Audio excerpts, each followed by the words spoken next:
Hello, everybody. How are we today? I hope everybody is well. Let's get an audio check. No echoes. Oh, as I stretch my poor back. Oh, Yardwork City. Before we got on here today. Mass Destruction. Thank you for being back, my friend. Weather Dude, how are you? Norway Tracking. Another day. Absolutely.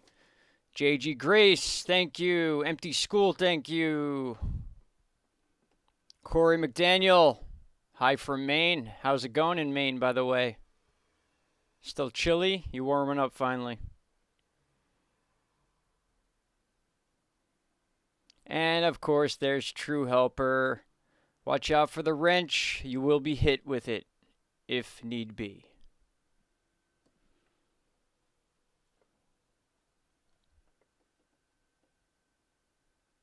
Mass Destruction. I don't know, there's something about that name that it's catchy. I love it now.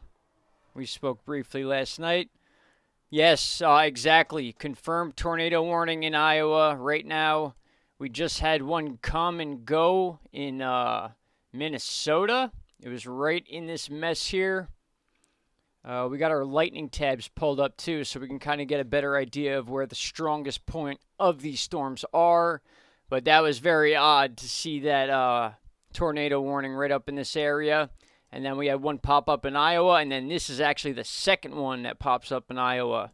So we'll be reading into all of these, including, dun dun dun, the area we've been watching. And look at this, guys. We're now in between. So take it this way. We're on day 3. Day 1 was this area coming up into Jefferson City, the central part of Missouri here.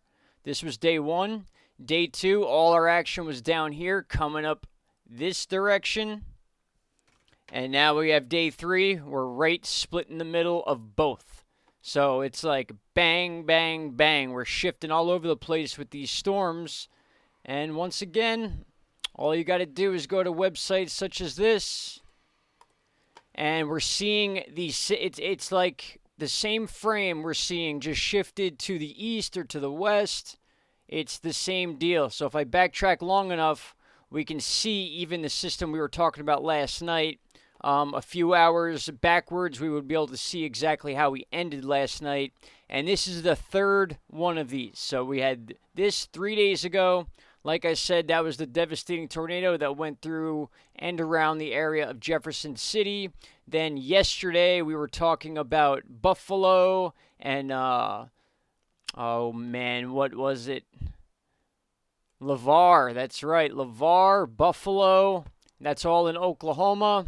We were talking a whole lot about Kansas, and then we ended up moving into Nebraska, which seems to be what's going on now, too. More of a northeastern movement, though. But again, coming from the same source, we're starting right out with this stuff blowing up in Texas and then fueling right through that little arm in Oklahoma and then up right into Kansas. And then we got Missouri to our right here. And Iowa, yes, someone mentioned Iowa. You do have an official tornado warning in Iowa as we speak. So without further ado, let's get right into it and check out what we are seeing here. Patricia, how you doing? Good to see you. Get lined up here.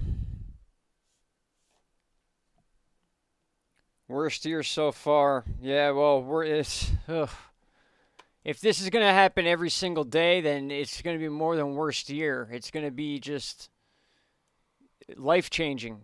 Displacement, people having to displace from their homes. A lot of these tabs here, guys, I'm going to show you what they are. Basically, they give you like little notifications about where there's more heavy rain than in other places. You can see here a creek overflowing in cropland, in yard, basement flooding, like all sorts of stuff like that. So there's many options here, but a lot of times it takes up a chunk of the screen where we're trying to focus in on. If anyone has specific things they want to ask about Kansas City or anything, because we have tornado warnings just to the southeast of Kansas City right now. So Kansas City is very much aware of what's going on underneath them. Any one of these you click, that's rain there. This is 1-inch tree limbs broken, so we all know that there's a significant amount of wind going on in this area, not just within these boxes. This big green box you see here, flash flooding warnings, that's when you will see the greens. The yellow boxes here are for severe storm warnings and or current severe storms. As you can see here in the area of Texas I'm pointing at, we have multiple layers of these little guys here. Rain, rain, rain. And then if you want to open it up even farther, it gives you a little more detail about what is exactly going on. So, yes, there should be rain going where you have a severe thunderstorm posted on this chart. So, with that said, let's check out where our tornado warnings are currently. And we're going to start from the top of the list, the one that is going to expire sooner than the rest, and that would be Missouri, including Cass and Jackson. I do not know why that just happened, so we're going to reopen it. It's always fun when that happens right in the middle of a live stream. So we'll go back to Super Res Reflectivity.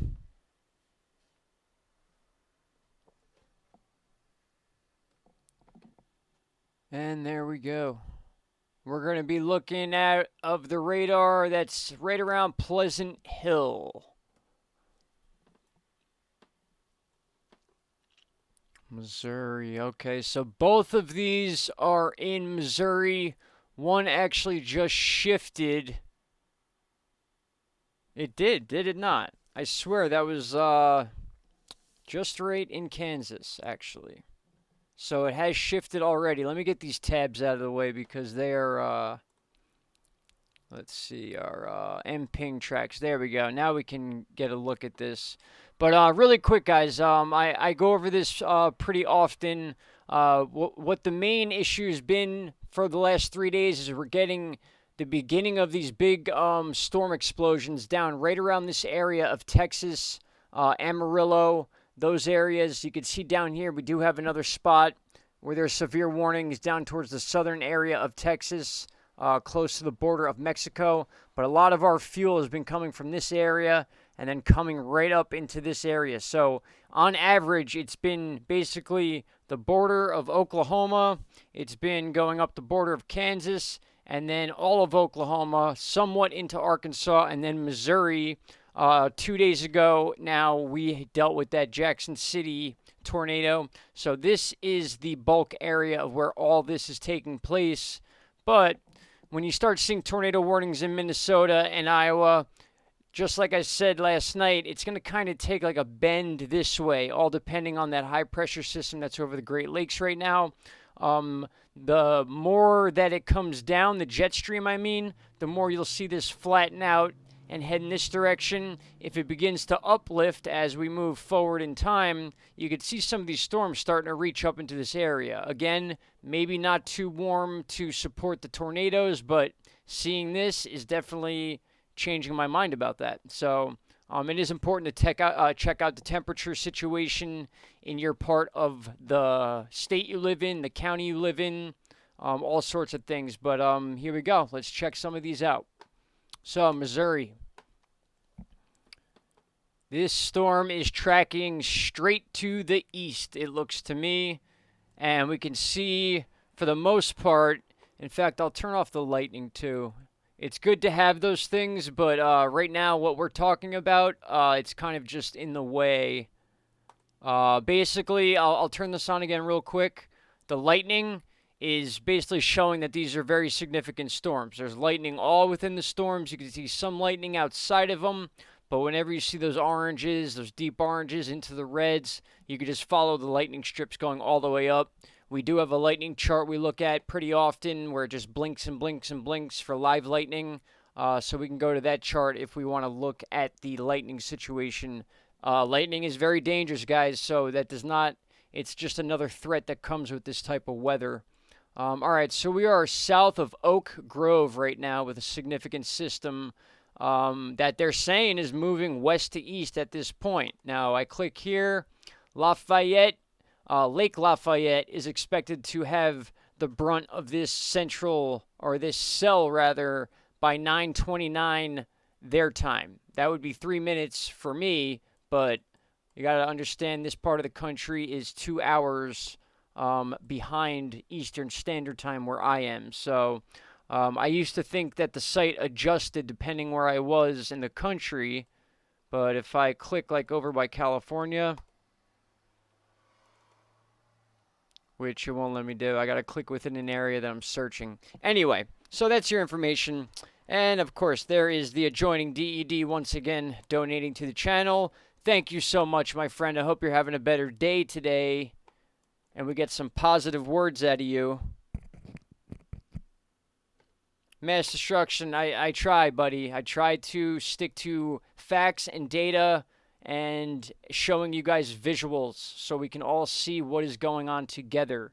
Not just making guesses, not putting out, fear-mongering videos about how your house is about to be destroyed or this hurricane's going to come decimate your part of the country. We don't do that. We watch, we give proper warnings, and then we hope for the best with that information. So I really appreciate that comment. True Helpers in the house helping out with the moderation. Thank you so much. Norway Tracking, yes, is here. Chris Adams absolutely is here. Amazing photographer.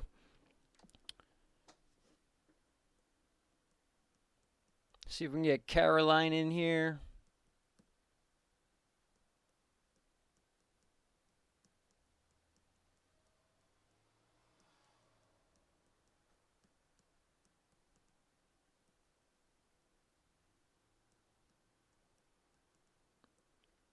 And just so we know, yes, the unofficial assistant is here as well. Just so you know, guys, I'm not going to keep this thing going 4 hours. We're already at 9:30 p.m. Eastern Time, so that's about 7:30 where we're looking now. I'm going to try to push it to about 2 hours. My last stream, actually, the one we did last night, that was like close to 5 hours. 5 hours of a live stream. Ended up only posting the last 2.5 hours of it.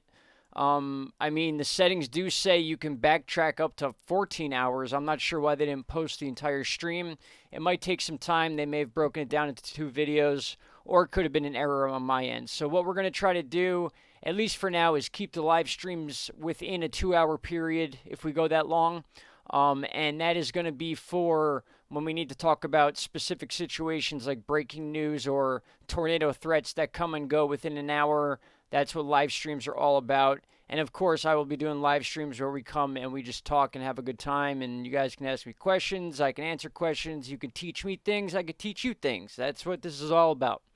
So let's start from the top of the country and just see what was going on up there that caused a tornado warning. And I have a feeling, a strong feeling, that it has to do with this counterclockwise third one that we're seeing on land. It's just 3 days in a row we're seeing the exact same weather pattern, shifted by about 100 miles this way or 100 miles that way in 3 days, for 3 days straight. So for 3 days straight, we've had massive amounts of energy coming out of Texas through Oklahoma into Kansas, then Nebraska. We got Missouri here, Arkansas, Iowa. So the flow of the moisture is going right over those states and then hooking this way like this. So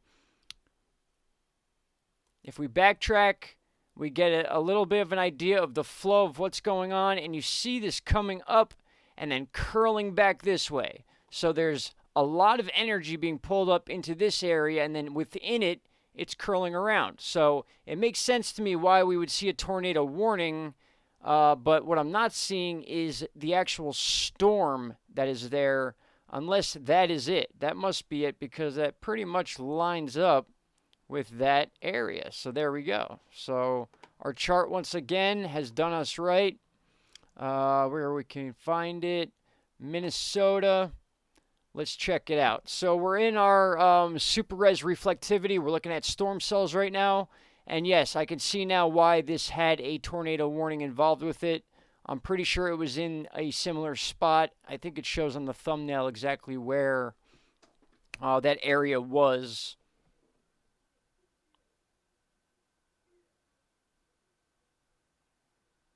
Yes, I've seen some of Paul's videos.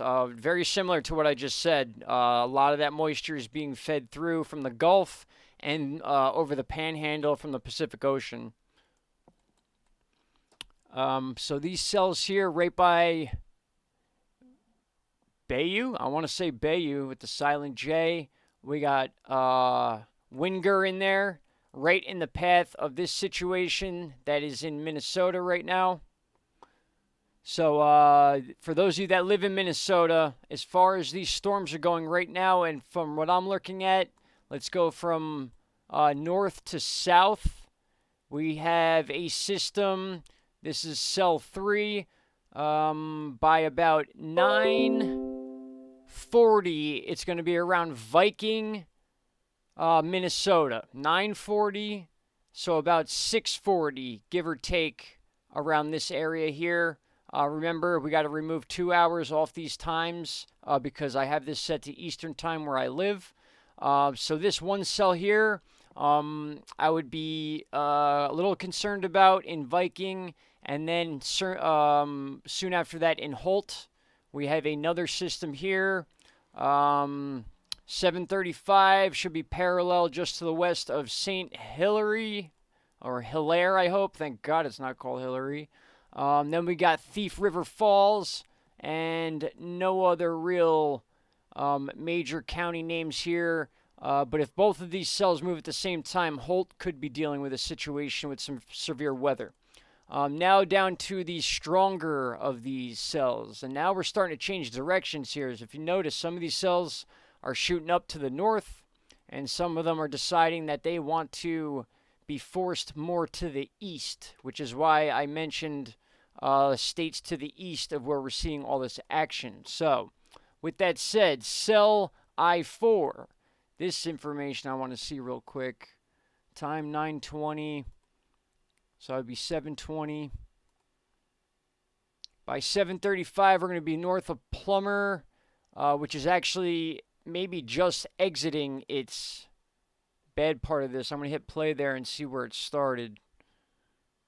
Give it 1 second to load, and we should be moving. There we go. So Red Lake Falls just took a hit from a significant storm, and now where this box is here is where they're beginning their new time frame. This storm is about to, if not right over Plummer, Minnesota, and then after that, it looks like it's going to continue north and hopefully dissipate. And then we got these here. These are pretty interesting too. These southern ones. So also within Minnesota, let's see here. Sorry, I'm trying to keep my tablet from going to screensaver. Into thin air, what are the 4 sources of variations that contribute to the new gene combinations found in a population of organisms? It's my biology homework. I'll help you out with that in a second, buddy. We got some stuff to cover really quick here. I love that kid. All right, New York Mills, you are currently dealing with a significant storm cell. May have passed you already. There could be following rain behind that. We've got Vinning and Henning and Deer Creek. Henning with the current cell overhead right now. Should come and go within a 20-25 minute period. I'm not sure what's coming behind it. Well, there we go. That's what's coming behind it. Not necessarily these cells will go back up to those same areas. That's why these lines are very important. They're not always accurate. Sometimes these storms take a change. We've seen it right here on the website. So basically, we got Elbow Lake. Zoom in a little more. We got Elbow Lake. We got Evansville. We got Ashby. We got Millerville.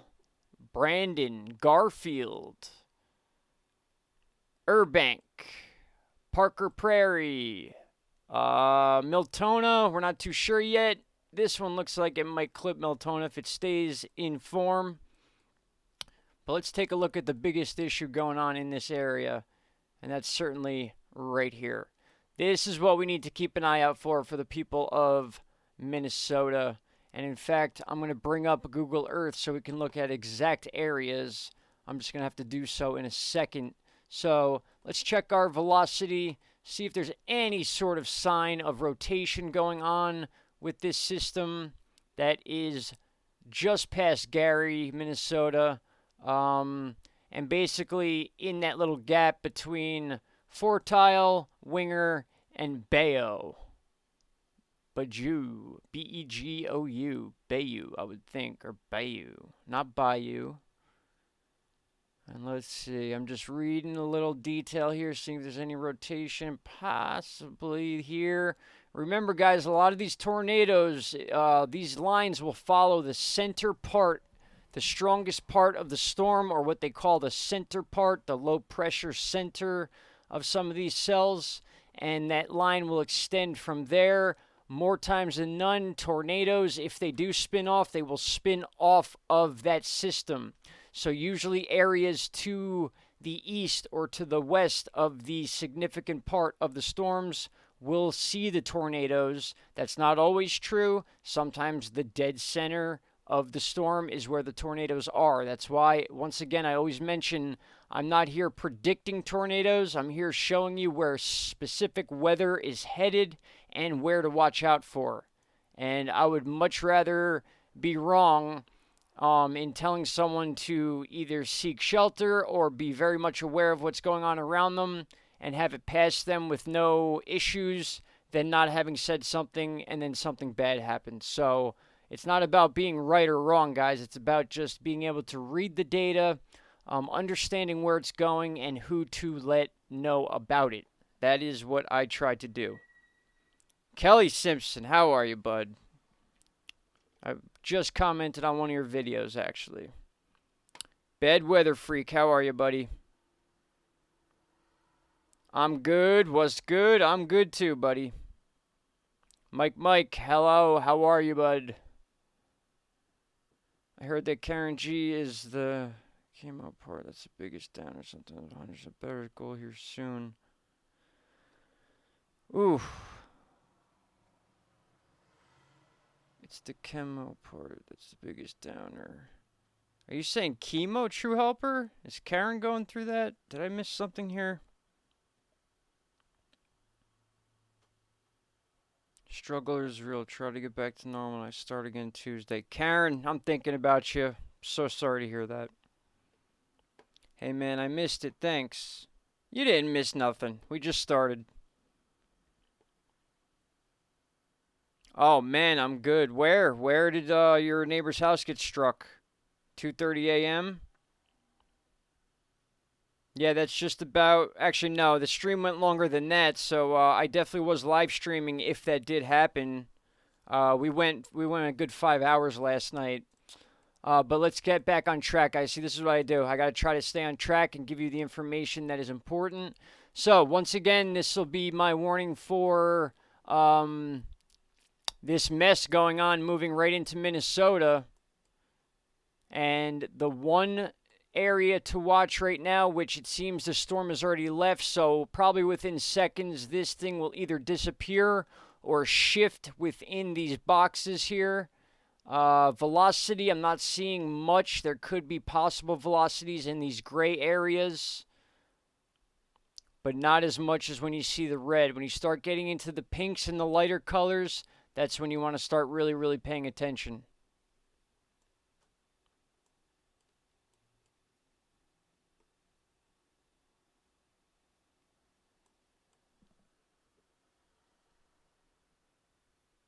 Oh, Thursday night you meant. Okay.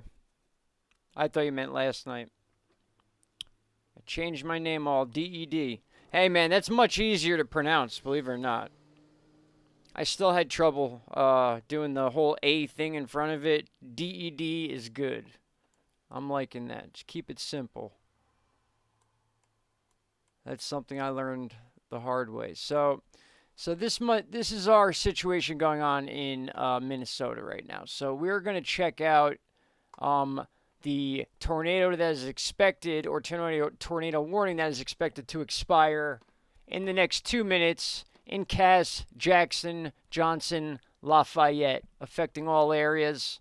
Certainly close to where Pleasant Hill is, where our radar is showing us.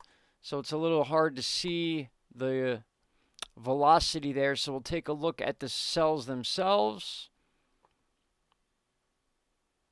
Let that load. I got a lot of tabs open, so it might take a second to load. And yes, this is certainly a producer. In fact, if the tilt, I change the tilt, I might be able to get rid of some of that noise.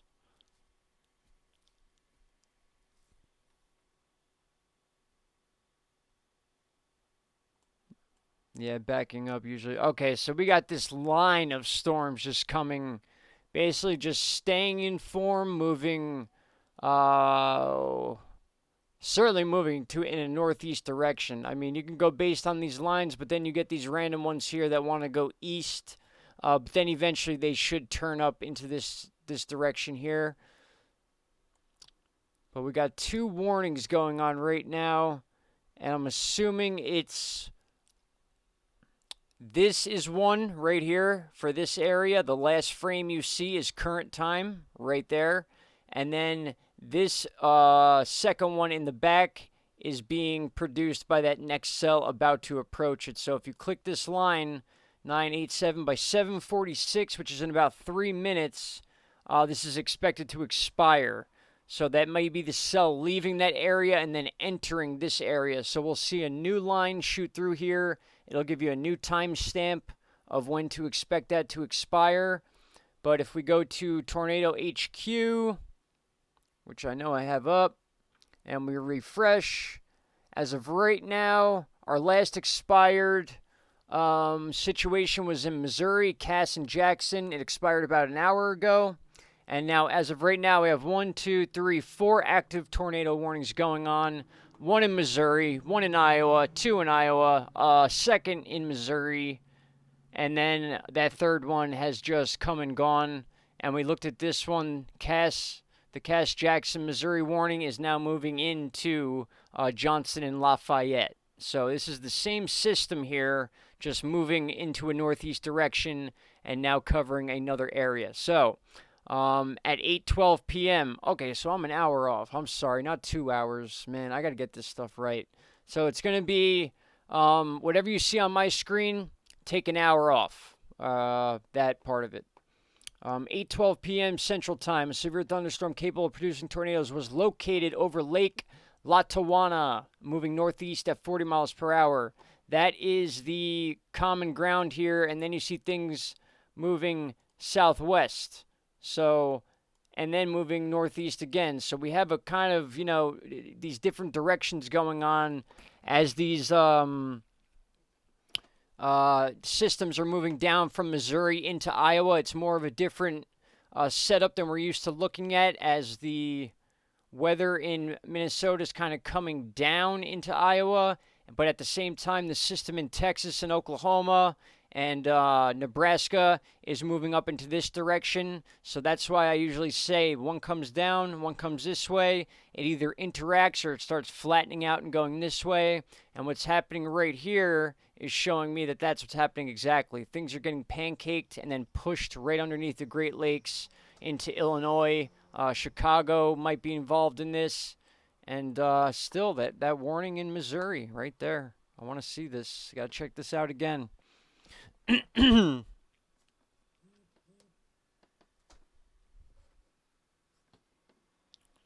Man, lots of tornado warnings right now. Yeah, man, this is actually nothing compared to last night and 2 days ago. We had about 20 tornado warnings almost at once, 177 total throughout the day on Thursday, possibly Friday, I believe. But what I'm trying to see here, okay, this is the cell moving into this area that is going to expire in 13 minutes. So yes, so we can change to our velocity here.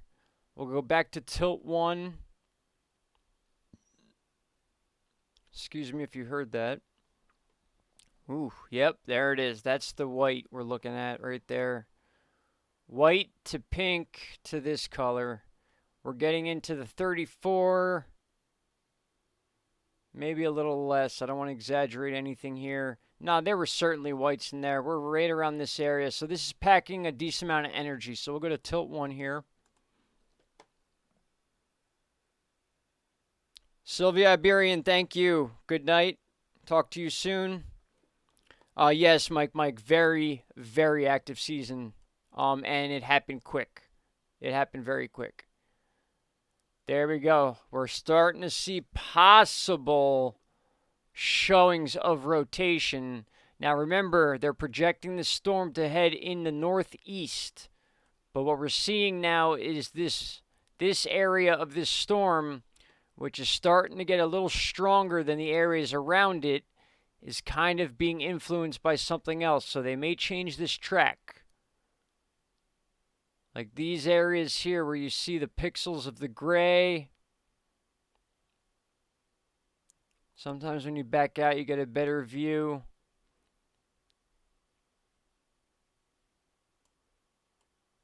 So yeah, it's this line of storms right here moving into... We got Lake Lafayette, Odessa, Mayview, Allville, Concordia. And then along another highway, we have Centerview, Warrensburg. Definitely got to be on alert for the next hour at least. And then probably in the next 25 to 30 minutes, Knob Nooster. Lamonte in about an hour and a half. Depending on the trajectory of this, from what I'm seeing, it's making a move. It is still moving northeast, but that energy is right here. And another thing that's concerning is this right here. See this straight line? This is stuff where these tornadoes will come from. They will spin off. They will spin off, certainly. So, Allville. This is a warning out to Allville right now, Missouri. In Johnson and Lafayette counties, Allville, Mayview, Higginsville, Corder, Alma, Concordia. You guys have a strip storm right in your path heading towards you. There are highways where you might see storm chasers posted up, but if you're in these areas, please be aware of the situation. If things get bad outside, as I've said before, it's time to seek shelter, especially with the past 2 days and what we've been dealing with. It's better safe than sorry. If you have service on your cell phone, bring your phone with you down into wherever you go as a safe zone, and you can keep track, whether it be on here or, like I said, a very fast and easy and, broad way to see what type of weather's heading your way is to simply go on your weather app that is basically built into every smartphone and check your hour by hour, and it'll at least let you know if you're expecting a cell to come. But with these charts here, we can watch them coming from, maybe an hour or 2 hours away. They don't always do what they say they're going to do, but at least we're here to show you where they're headed. And we could see it right here. Westboro. Holden is just underneath this pouch of energy here. This is something I'm definitely concerned about at the moment.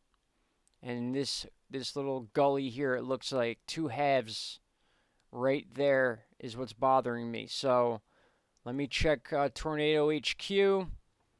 We'll hit refresh and see if there's anything going on. So this is Wisconsin.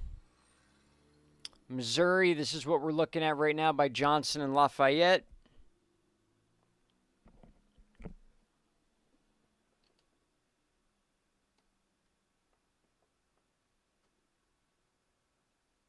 What's up, April? What's no one listening to? Hopefully not me. Did I miss a comment from you? Sorry, I'm the only one in here reading them at the moment besides True Helpers, so...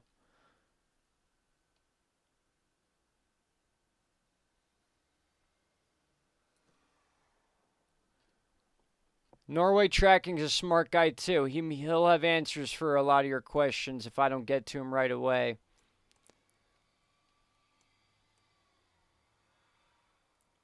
Here we go. There's another one. Now we got Wisconsin involved with tornado warnings. We have a tornado warning in Wisconsin. Let's check this one out, see what kind of deal we're dealing with here. Anyone out there in Wisconsin? Have you heard about this? Look at that. That is rotation right there, fellas and ladies. Check that out. Now, this may form quickly. That's a pretty dense storm right there. There was a little bit of green in there, but that is our velocity. That is rotation. You can actually see it turning right there. It's turning counterclockwise as it enters the area of watch. Coon Valley just to the south right now. So about 8, right around now, 8:52 p.m. in this area, it's time to be on alert. And then next would be, if I back out a little bit, we get the actual counties. Check that out, guys. That is a big system right there. And we got another one behind it. So you could see, even though this is the system here, here is another one that they don't have marked even under a severe weather yet. They're expecting this to move right into this area. And one is also doing it as we speak. Coon Valley area. That is this is a pretty significant deal right here. We may get a twister out of this one.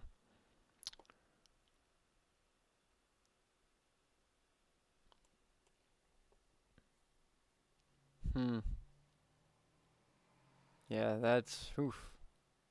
Talk about rotation. You're seeing it rotate on screen. It gets right into the area of watch, and then boom. That could be a tornado on the ground. We got to keep checking this site.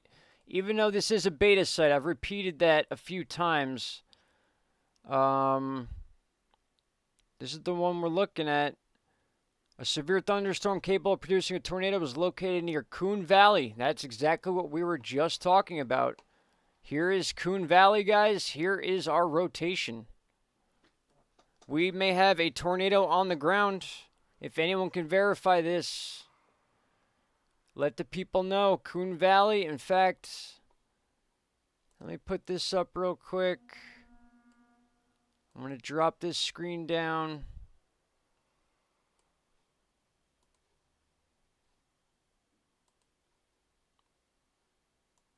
Got to get Google Earth open. We need Google Earth here to look at some of this stuff.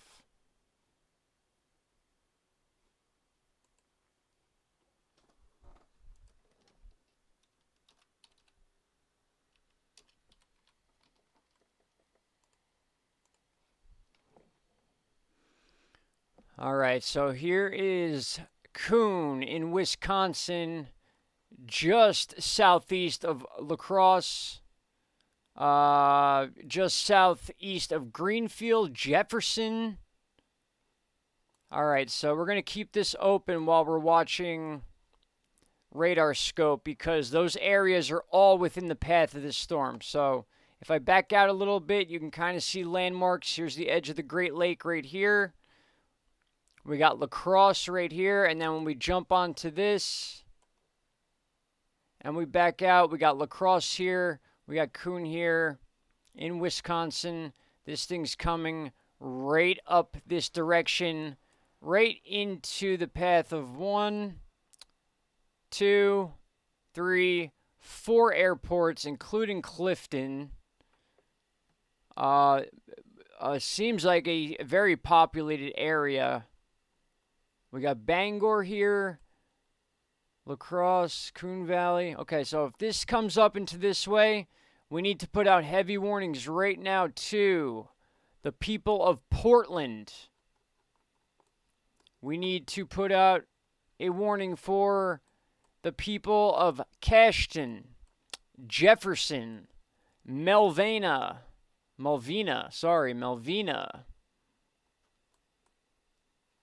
Let me double check our trajectory here. Wow. You start seeing some purple in there, guys. We're going to have a situation on our hands very soon. Just check it out. I know I do this a lot, but this is screenshot worthy. Because that is some decent rotation right there, and it's hard to catch that detailed rotation a lot when you start seeing stuff like that just south of Coon Valley. Sorry, I don't know. I don't like saying the word for some reason. into thin air. I can send a message to my friend in Wisconsin who can forward all those friends. Hey, man, if you're up for it, go right ahead because this is, I mean, it almost looks like it has an eye wall in it, doesn't it? You see what I mean?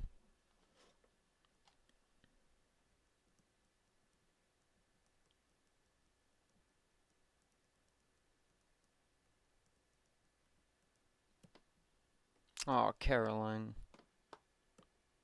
It's all good. 3 title fights. Grace sent you a photo. Jay Grace, I will check out your photo in 1 minute, my friend. Hook echo. Not sure what that means, but once I open, I'm sure I will. It's going to form a Great Lake hurricane. You know what? I would not be surprised. I would not be surprised. But I cannot take my eyes off this right now. This is, oof. I'm telling you, I don't know. I don't know how there's not confirmation of severe thunderstorm capable of producing a tornado was located 8 miles north of Bloom. Okay, so we have 31 minutes until this expires. So let's see what else we have as far as non-expired warnings. We have from here up. Any of these have been... They're all capable of producing tornadoes, but no tornadoes on the ground. If we backtrack a little bit before we started the stream, we had one confirmed tornado about an hour ago in Minnesota. Was located near Beleo, 32 miles north of Detroit Lakes. So we did have an on-the-ground confirmed tornado in Minnesota today. That would be Clearwater and Monoman counties. That's very interesting. Again, another confirmed tornado located near University Heights or near Iowa City. In fact, that was 2 hours ago. I think right before we started the stream, I saw that posted up as a tornado warning area. And that looks to be, on this chart at least, 2, maybe 3 touchdowns today alone before we started this feed. So certainly the energy's still there. We're certainly still seeing tornadoes. And when we check charts like this, we can get a little more detail on what's going on around these tornadoes. So I know we've been focusing a lot on specific areas, but that's why I like to keep these charts up. If you look at this area right here, this is all flash flooding. There's the amount of energy, guys. Again, it's all has to do with this Cape energy I've been talking about and showing you guys on sites like Ventus.sky. They show you where the Cape energy is coming in and then getting completely cut off by the jet stream or a high pressure system that either moves in from the west or down from the north. That's something that you just don't, you can't see it until it's there. And then all this yellow here, this is all tornado watches.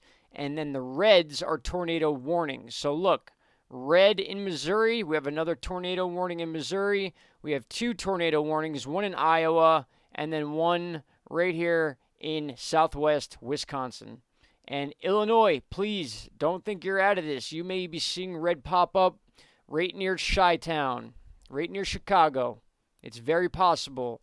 I'm not saying there will be a tornado in Chicago, but the suburbs, the counties to the west of Chicago, it's absolutely possible with the amount of energy we have flowing up from Texas through the Baja region of Mexico, and then interacting with the flow of Gulf moist, warm air constantly is pushing this up, and then we're seeing this dramatic curl going like this, and that's what's causing our wind situations up in this area. Tell me this is a winter storm watch right here. No, it can't be. Winter storm watch in the Sierra Nevadas, certainly. I can understand that. But let's see what else we got here. Yep, this is marking them all too. 1, 2, 3, 4 in the last 2 hours as far as tornado warnings. Not watches, these are warnings, which means chances are there'll be a tornado.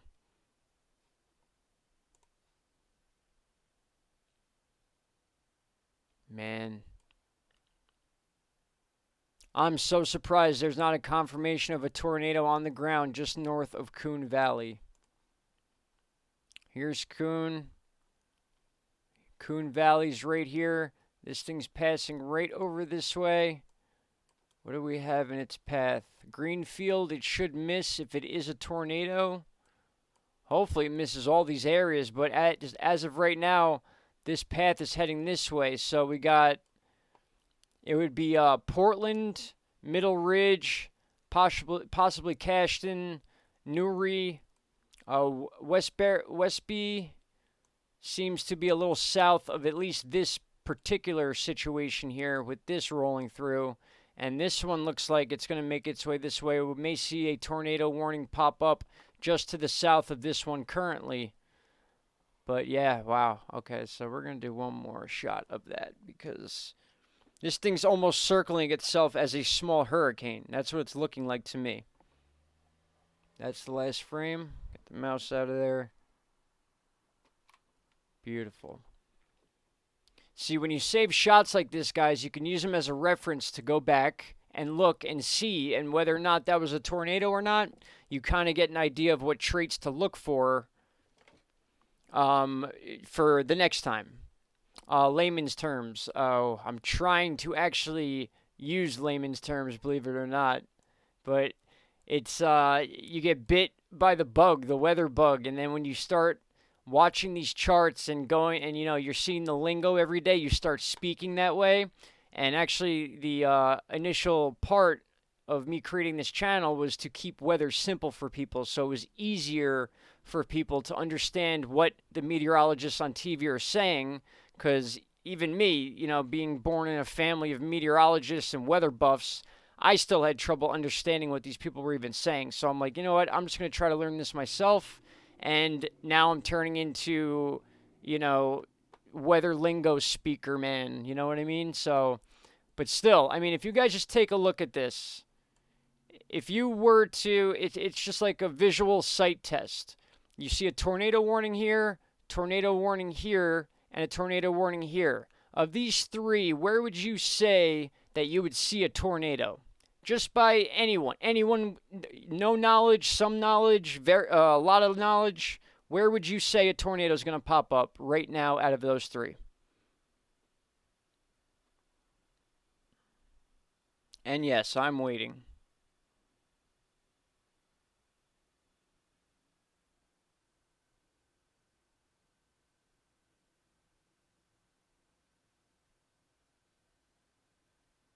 Yeah, Norway, hopefully. Where the red and green are mixing. If you're talking about this area, ding dong. But as we're speaking, this is pretty strong right here. Lansing. We need to talk about Lansing now. Lansing is considered Iowa, right on the border. Right on the border of Iowa and, in fact, did it move in there already? Unbelievable. It did. It moved right into Wisconsin already. So now we have 1, 2, 3, 4. 1 in Iowa, 3 in Wisconsin.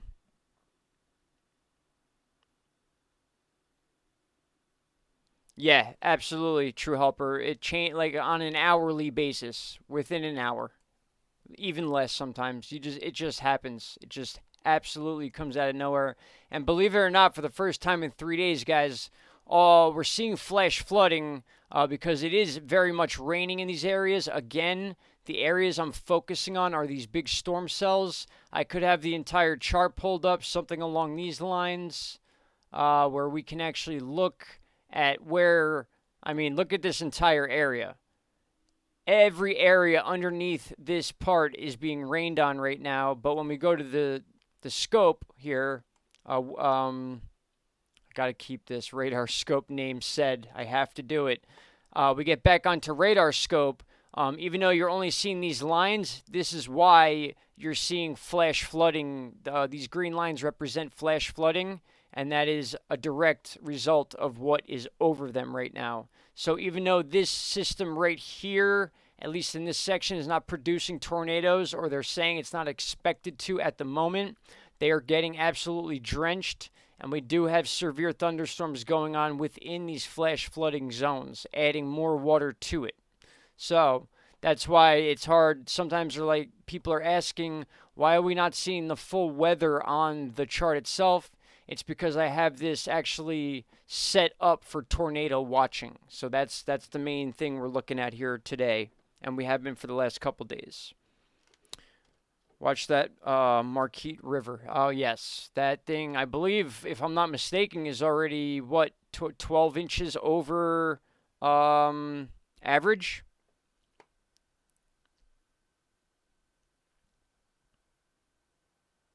No, April, anytime. If you have any questions, anything, sometimes it takes me a bit to get to them, but I will answer any questions to the best of my ability that any of you have. But sticking to what we're talking about, let's take, I can't get my eyes off this thing. Right there, we're getting into pink. This could be right here where we might see a tornado. Malvina needs to be on watch right now, and so does Coon Valley as another system is approaching them. I am not saying that this is going to produce a tornado, but if I were to pick a spot where a tornado is going to happen, as of right now, this minute, it would be in this area of Iowa. Actually, no, we're out of Iowa. I keep saying that. We are now...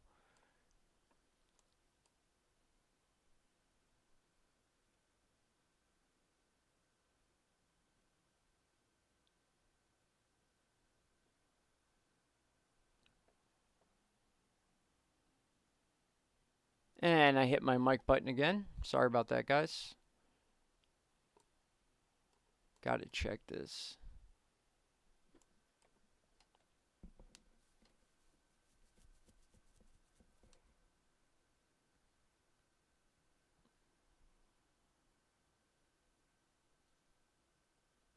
Wow.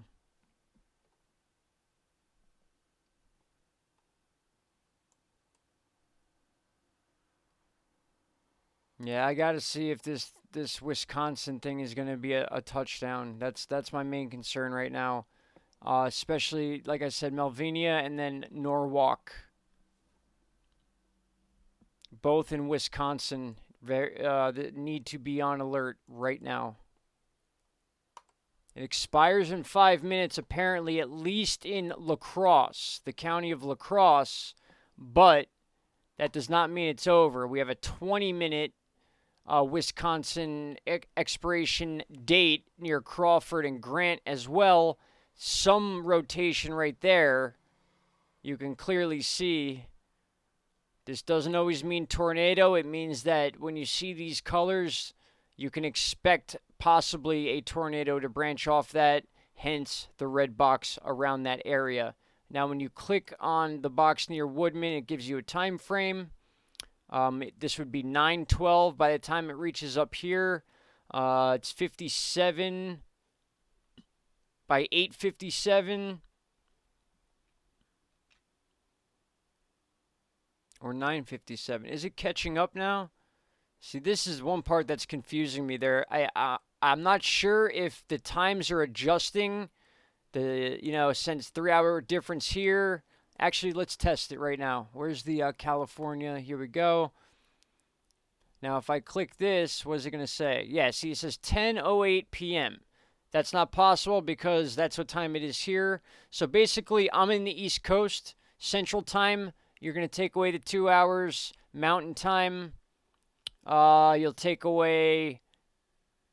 Actually, no, Central time, you'll take away an hour. Mountain time, you'll take away 2 hours. West Coast, you'll take away 3. So 10, 9, 8, 7, 18.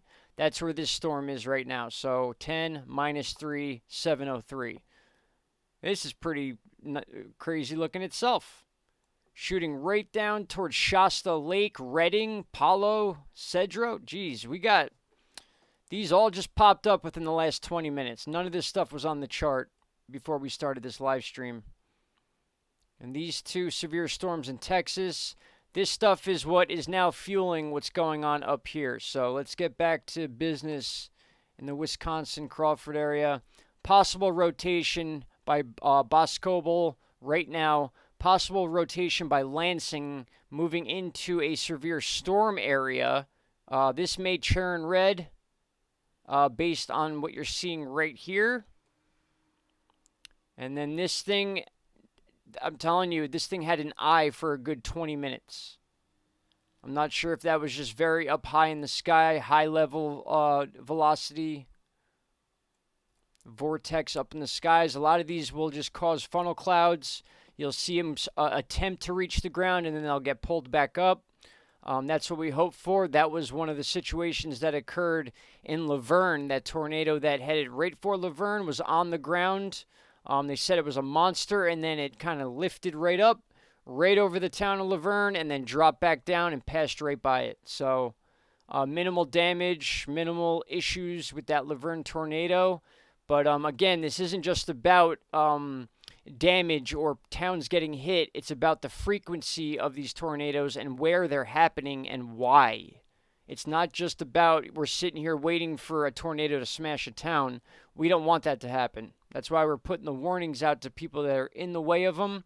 But we're also learning at the same time of how drastic changes can happen in a 3-day period. Again, at the beginning of the stream, I mentioned all our tornadoes, all the reds in the tornado warnings were right here coming out of central Texas and then right up into Jefferson City where we had that major tornado.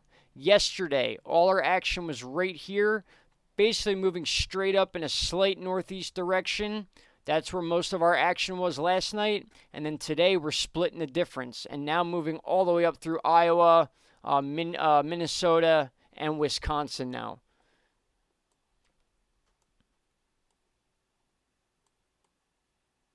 All right, so that's possibly looking a little better. That's a good thing. Not this one, though. This one is still very much there. This one I can still see moving into red.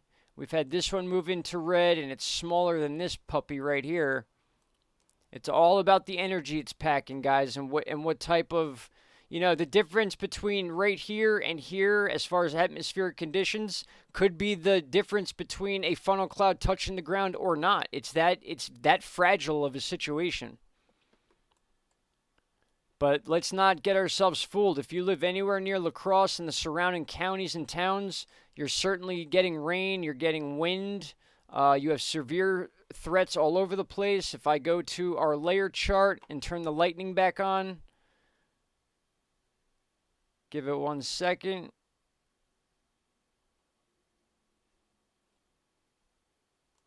And unless it's not loading, yeah, there it is. Okay. Got a lot of lightning following this storm that we're looking at here. This is all lightning right here. All those bolts you'll see. And they flash as they hit, and then they dissipate as time goes on. So as this big storm was rolling in towards Melvin, that's when the lightning began. That's a severe cell right there. There's no doubt about that. I'm checking the chat really quick. Sorry, guys. Thanks, True Helper. Yeah, True Helper is seriously a godsend right now in here. Chris Adams, you too, buddy. Guys, Chris Adams has an amazing photography page. He takes wonderful pictures, awesome photographer. Him and I chat a lot outside of the videos about photography and weather and earthquakes and that type of stuff. Very knowledgeable guy. Definitely deserves a lot more views and people to look at his work. It's quite incredible.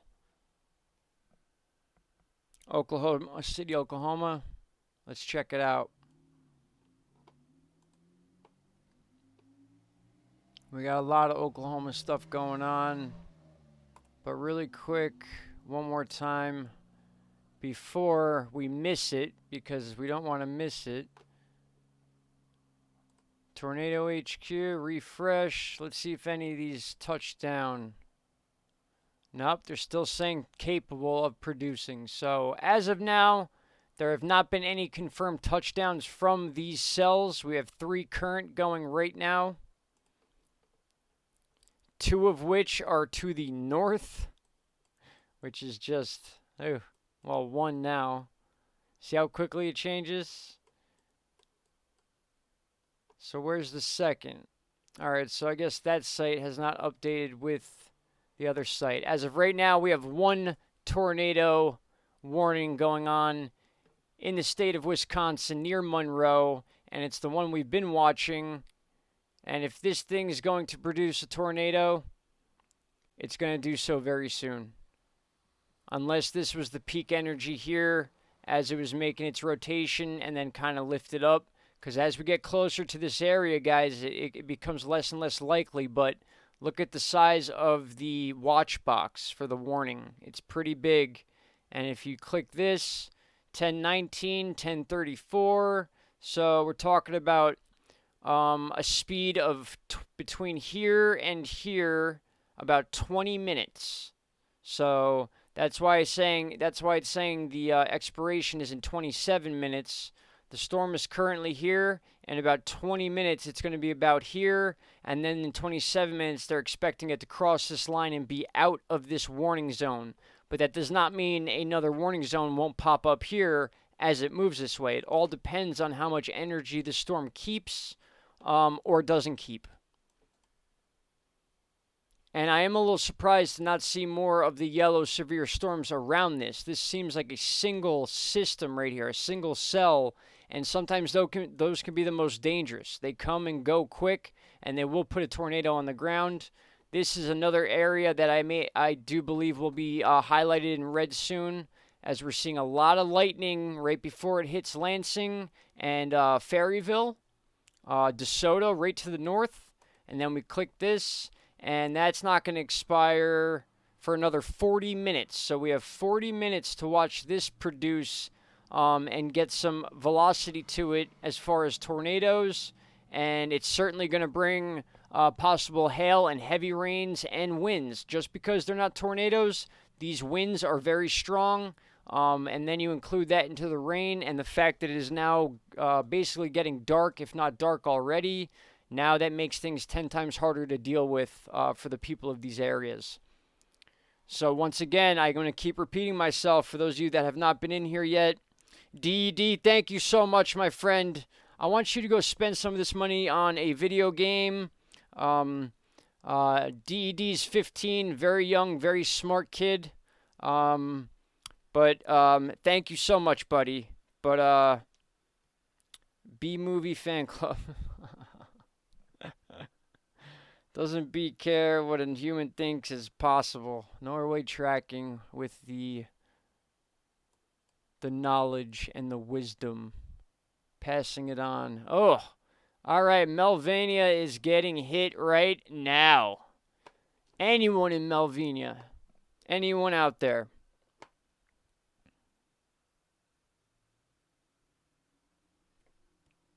All right. According to all known laws of aviation, there's no way that a bee should be able to fly. Its wings are too small to get its fat little body off the... Oh, my God. What about a bird, man? What about hummingbirds? Their wings are real small, and their bodies are bigger than their wings. I guess that's speed, though. They flap those... They could have sticks for wings, and they would still fly. The Greatest Awakening. Am I putting you to sleep? I'm sorry.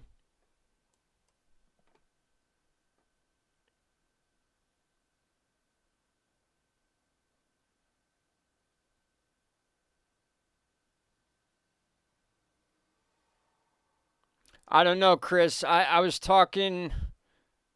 Great Awakening. I'm sorry. I didn't mean to blow you up like that. You and me are cool, man.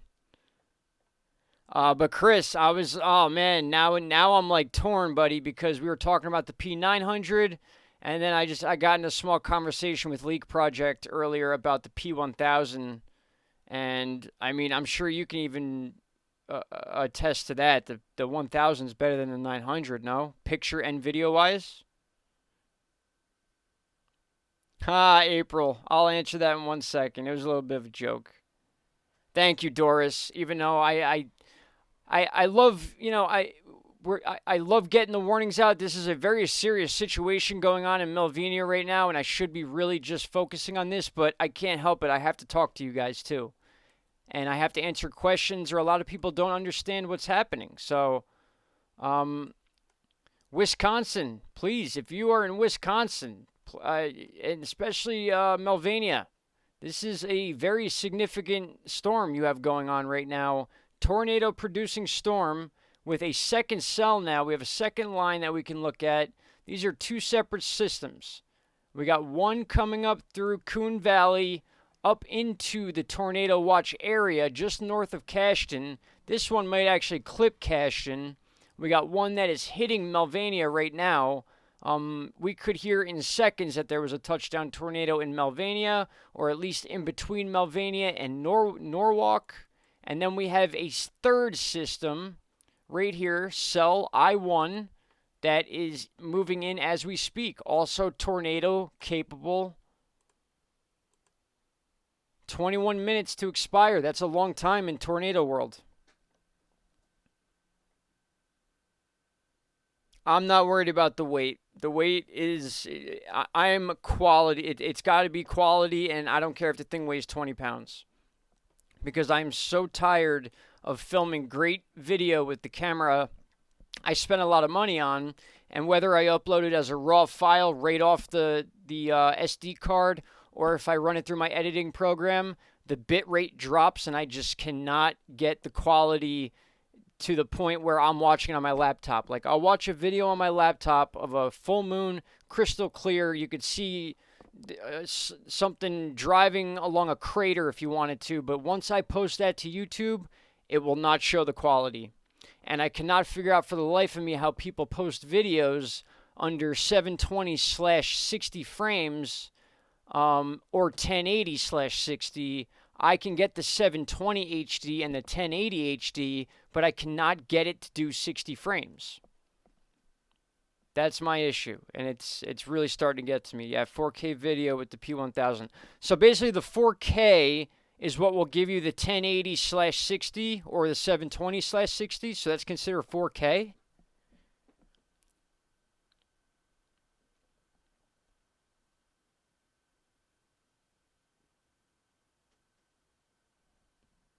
I'm assuming so. I'm assuming though. I don't like to assume, but I'm assuming. Yeah, it does depend on the recording device. It absolutely does. See, my camera, the camera I have, my Canon T6i, the highest it records is 1920 by 1080, full HD. I can go to 50 frames a second if I drop it to 1220 by 780. Once I get to 1920 by 1080, I have to stick to, yeah, it's 60 frames a second. But even if I upload the clip as a raw clip right off the card, it still will not have that /60 next to it. It's got to be the equipment. Yeah, anything over 1080p is UHD. Yeah. It's because YouTube compression. It's very possible, but I still see it on YouTube. I see videos where you'll click the settings menu and it'll say 720/60 frames per second. But when you click my videos, it either says 1080 straight up HD or 720 HD. So I'm trying to figure out how to get it more clear. But when we're doing the live streams, it won't really matter too much. That would be more for when I create videos and I want to show you stuff from outside, like full moons or sky anomalies, which I missed one last night. I'm so upset. And I just got a dash cam, too. It would have been right on the dash cam. Right in northeast Pennsylvania, a fireball broke up as I was driving home. It was right over my head. It wasn't anything super huge, but you see the streak of light, and then I passed a tree, and that's when it was breaking up in the background, and we had this little hue in the background because the sun was just coming up as I was driving home, and it went from north to about north west. It was heading in that trajectory. I checked American Meteor Society. No one posted it. Do I have it still up here?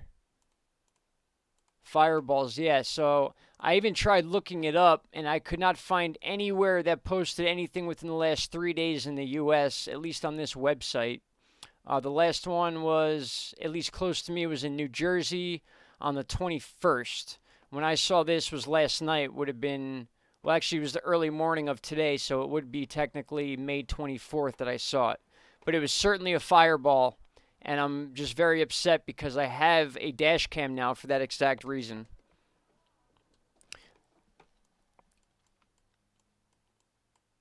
All right, so still dealing with flash flood warnings in basically east of Wichita, going into Kansas City, Missouri. We have super storms going.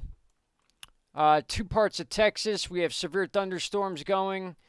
This one near Lubbock, I believe, is going to fuel this flash flooded area. It will continue through Oklahoma City. We have flash flooding going on here. Like I showed you guys, it's not because of the tornadoes, it's because of this. This is what we've been seeing 3 days in a row now. And you can even see the end of the one from last night. If you go back long enough, this is about an 18-hour chart. We actually probably saw this frame last night during the live stream. And as we move it forward, once again, it dipped right over the northeast. We got our rain from it. But as the sun came back up, there you go. Boom. Within a 6-hour period, once again, the same situation. This time coming more out of West Texas and even part of Mexico across Central Texas. That is where this all came from. Boom. Right there. You could see it starting. Got a very serious here just underneath Amarillo. And then as we move into current time, you can see why these storms are so full of energy, and it goes right back to the Cape situation we were speaking about, which I can show you. I'll show you right now. We'll look at the Cape. Thunderstorms and Cape. And there we go. This is the pressure we are dealing with now. Very high energy in the western part of the Gulf that is fueling up the moisture that we're seeing. That is why we're seeing the moisture right here. That force is coming right here and then wrapping up because of this west to east trade wind we always have. And the jet stream too. There's multiple factors at play. So again, just to verify this, guys, we always have a flow that somewhat goes like this out of the Gulf. And when you're here, it comes like this. It'll be like that. It'll be like that. It'll be like that. So with that said, we go back to this chart, and you can see the wind flow here coming up this way, and it goes right in line with where these storms are starting to spout out. And then this is the other wind I'm talking about, the west to east wind. It even meets in these areas. It'll meet here, and then it'll shoot straight up. So this is why we're seeing those severe thunderstorms right here, right now, is the mixture of the warm Gulf air mixing with a western wind. They hit, boom, you get your severe thunderstorm. These things start to blow up, and then they get forced up into this direction. That's what's been happening for the last 3 straight days. Hey, I do want to do some research for the first place in a few days. First place, what do you mean by that, Skeleton Master? Into thin air. Remember when you were wondering what a thing was? I was flying into the sky, and you emailed NASA, and it was a comment. Your comment. Yes, I do. I remember that. I was watching the SDO cameras, and I found a planet-like object. And if you watch that, the LASCO cameras on the LASCO satellites, it's a satellite that orbits with Earth around the sun, and you can see the stars behind it, and the stars all move in congruent with each other. One doesn't move faster than the other. The stars are always moving in the same exact pace. Now I was watching it, and this was this is a year and a half back, and I'm watching the site, and you see this one thing that is going faster than the stars, and it's not a planet. It was no planet, that I mean, when you see a planet on this chart, it's a big, bright looking thing like you would look up in the sky, a bright star. You can't miss planets on this website. These were not planets, these were stars. And you see this thing moving quicker than usual. And over the last 7 days of me watching it, it was going faster and faster and faster. It was passing stars. So I took a screenshot of it, or a screen video. I sent it to NASA.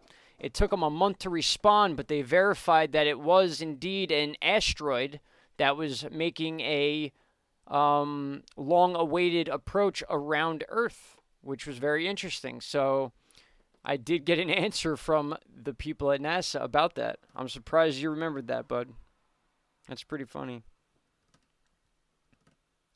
Just got, let's see here, alert for flash floods till 1:30 in Oklahoma. Yes, there's certainly flash flood warnings going on in Oklahoma. And there it is right there.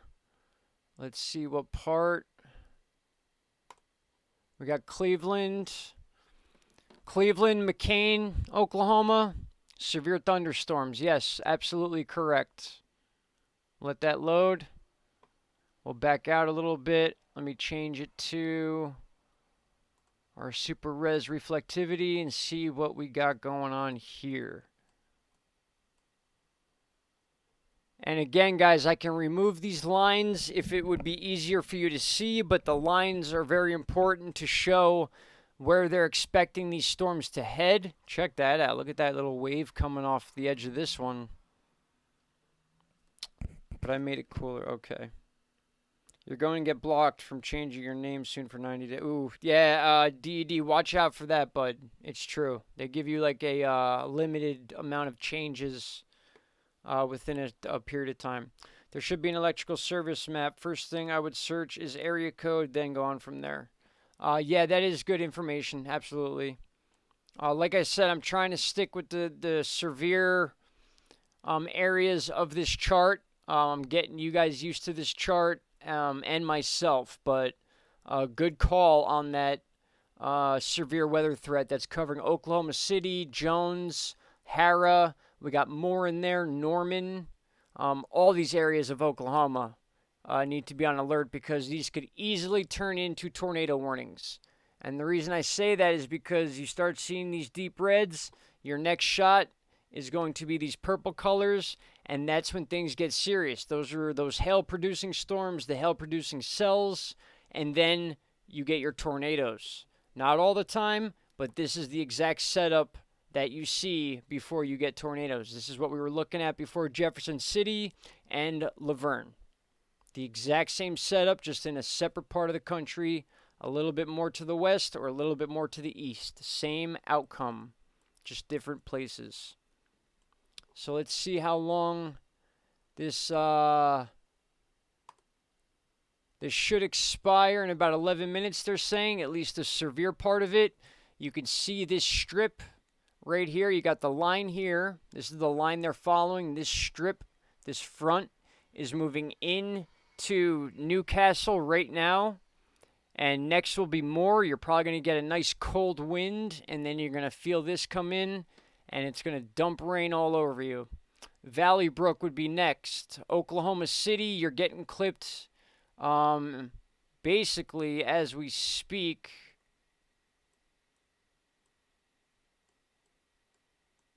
Or within the next couple minutes, you will be getting clipped. Oklahoma City might be seeing some severe rain, some decent wind. I'm not going to say there's going to be tornado, only because this is a severe weather watch. I believe if they thought that this strip was going to produce tornadoes, they would have that marked as red right now.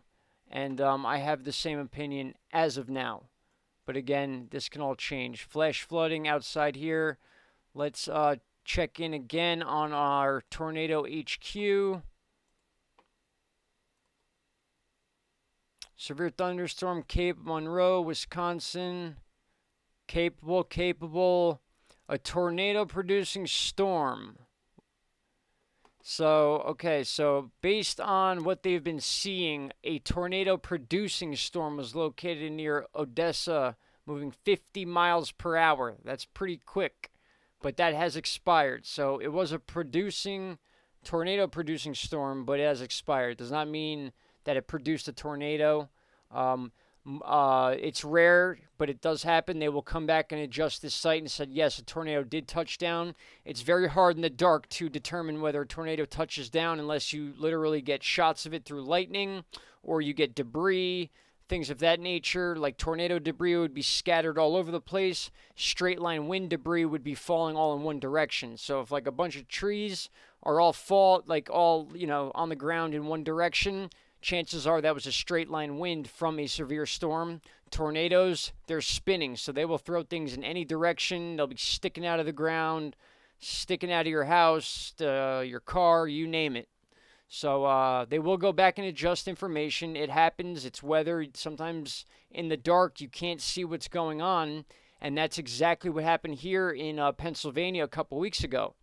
It took them 7 days just to determine how many tornadoes actually did touch down around my area. And that was that night. I was outside with the phone, trying to chase down that cop to interview him about why he kept going up to the school, and he wanted nothing to do with me. He kept driving right by. So as of right now, in Oklahoma, where most of the action's going on, most of the flash flooding, most of the significant storms are staying as severe thunderstorms. They're not switching much into tornadoes, although just because you don't see a red box here, that does not mean that one of these could not spout out a tornado real quick or funnel cloud, something that's going to cause wind damage. That's why it's very important to understand that you do not need a tornado to cause damage. It's just not, it's not true. Tornadoes will cause much more damage than a severe thunderstorm, depending on the strength of it, but any sort of severe area is capable of having winds of a damaging effect. So, Adrian, call your local electrical company. Someone out of power, and where are you? How do you check an area for electric or no electricity? Sorry if I sound stupid. No, you are not. You do not sound stupid. In fact, you can literally Google power outages in the U.S. and it'll give you multiple links, and they're pretty accurate. I can look one up for you real quick, and I mean, why not? That's why we're here, to help each other. So, let's see if we could find one for you.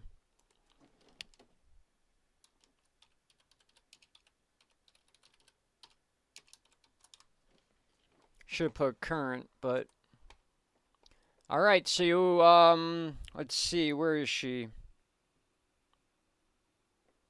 In fact, I'm gonna post this link. Power outages in the U.S. Check that out. Missouri has the most. They're considering it minor. Missouri's got 12,000 customers out right now. Michigan has 9,000, almost 10,000. Kansas is just over 6,000 without power. Ohio, 5,000. Virginia, 4,000. This was last updated at 10:35 p.m., which was about 5 minutes ago. So it's Missouri Park Hills, Adrian. Okay, so you're in Missouri. It makes much sense why you're out of power, but let's hone in on that exact area, Missouri Park.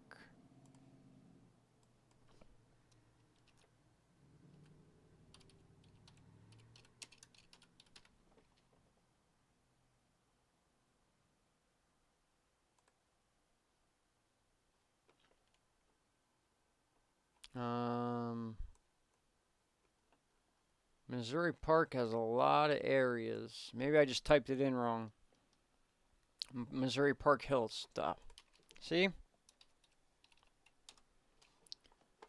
This is another reason why I like live streaming, because I can make mistakes in front of you. And I can get the egg on my face right now, and I don't have to worry about it later.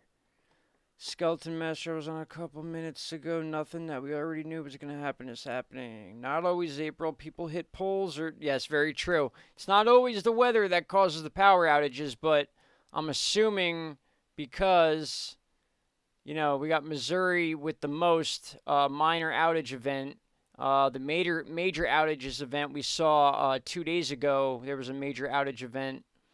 But because of this going over Missouri, basically the northern half of it, this could very well be playing a factor into why Missouri is highlighted in yellow under minor power outages. But when looking on Google Earth, the part of Missouri you're in is actually just underneath that. So it could be a grid they turned off to in preparation.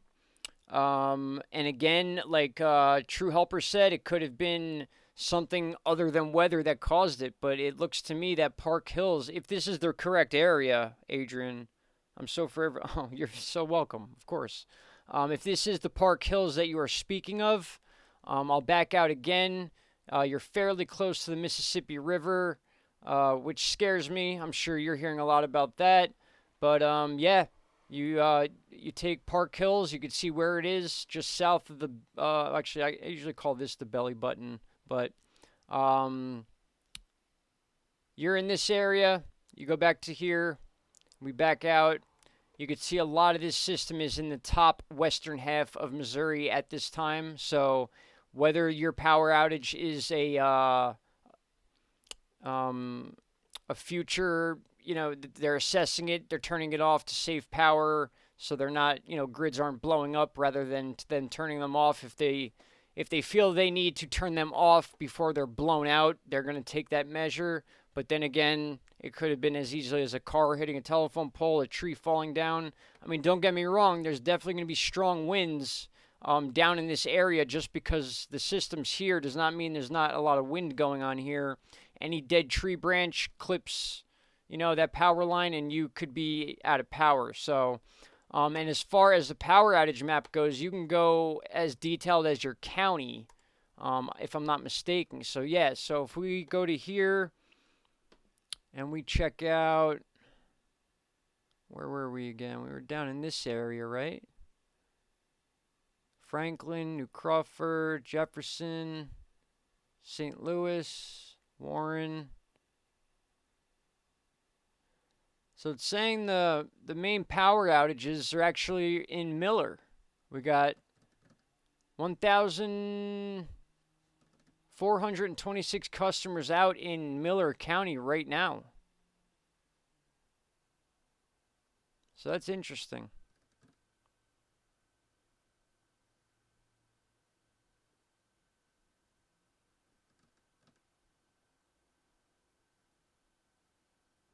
That too, Christopher. Yes, they do scheduled maintenance, and they will do scheduled maintenance ahead of storms. And not not only that, but sometimes when they're prepping for storms and getting rid of the dead trees, they will actually cut the dead trees down, and they'll fall right on the power lines, and they'll be the ones causing the issue themselves. I have a video on my channel. It's snowing out. The power company's outside doing work on a telephone pole, and all I start hearing is this popping noise. I look out my window, and the entire power line window from telephone pole to telephone pole is on fire, sparking green, yellow, purple, all these colors you can think of, all these pops. It's on the channel. You guys can go watch it anytime you want.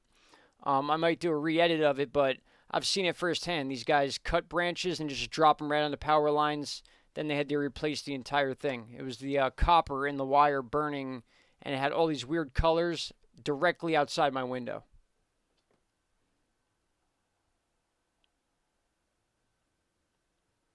I was actually shook by it. It was like, it was popping. You could hear it in the video, exploding. And then you hear the guys in the bucket goes, "Ouch, that hurt." And it was just after that, I cut the video. They saw me filming them, so it wasn't too far after that they were gone. But we didn't lose power, surprisingly. So I guess that part of that telephone pole does not affect the house I'm in right now. But anyway, back to the weather, guys, since that's why we're here. All right, so tornado warnings as of right now, there are 0. The last one that we looked at looked to be promising but did not form. But that does not mean it will not form. It just means it's moved out of the area they put it in. I hit refresh here. Right now, we have 1 tornado warning going. It must have just popped up. No, it didn't. It popped up 44 minutes ago, but it has expired on this site. So, Maybe this site's ahead of Tornado HQ, being that it is a beta site. How many days until Hurricane? June 1st. So let's check it out. How many days? We got 1, 2, 3, 4, 5, 6, 7 days. We are 1 week away from the 2019 Atlantic hurricane season. 1 week. But we've already had letter A come and go 5 years in a row now. We've had either A or B come and go before the beginning of the season.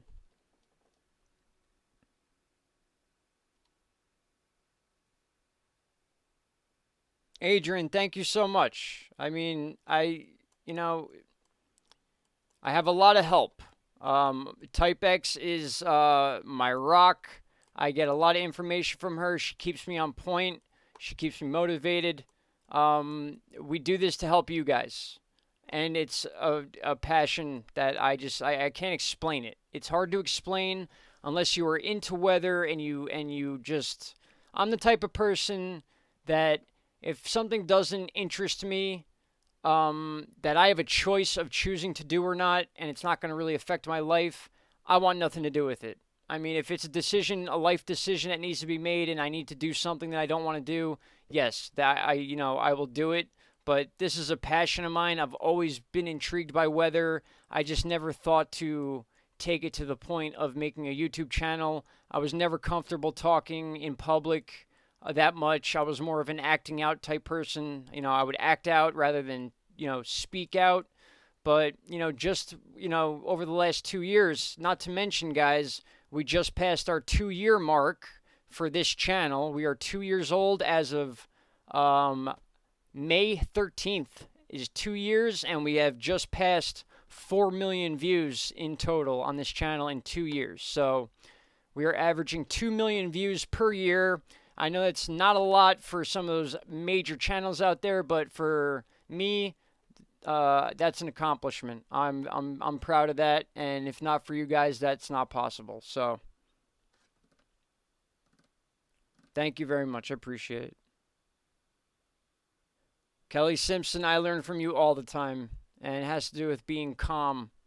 And I think my girlfriend would really enjoy your videos because she's always trying to get me to meditate and to, learn how to calm down and breathe and, things like that. Not going to get too personal, but, I was, one of those, not a problem child, but, I acted out. I was a pencil tapper, blah, blah, blah. Long story short, you get older and you learn to deal with stuff like that. So, but let's see if we have anything significant to check out. You know what? Let's check out this California one again really quick because I have plenty of friends in California. Let's see what this is all about. We're in super res reflectivity. We're going to let that load, and there we go. That's a decent cell right there. We got, again, Shasta Lake, Redding, Palo Cedro.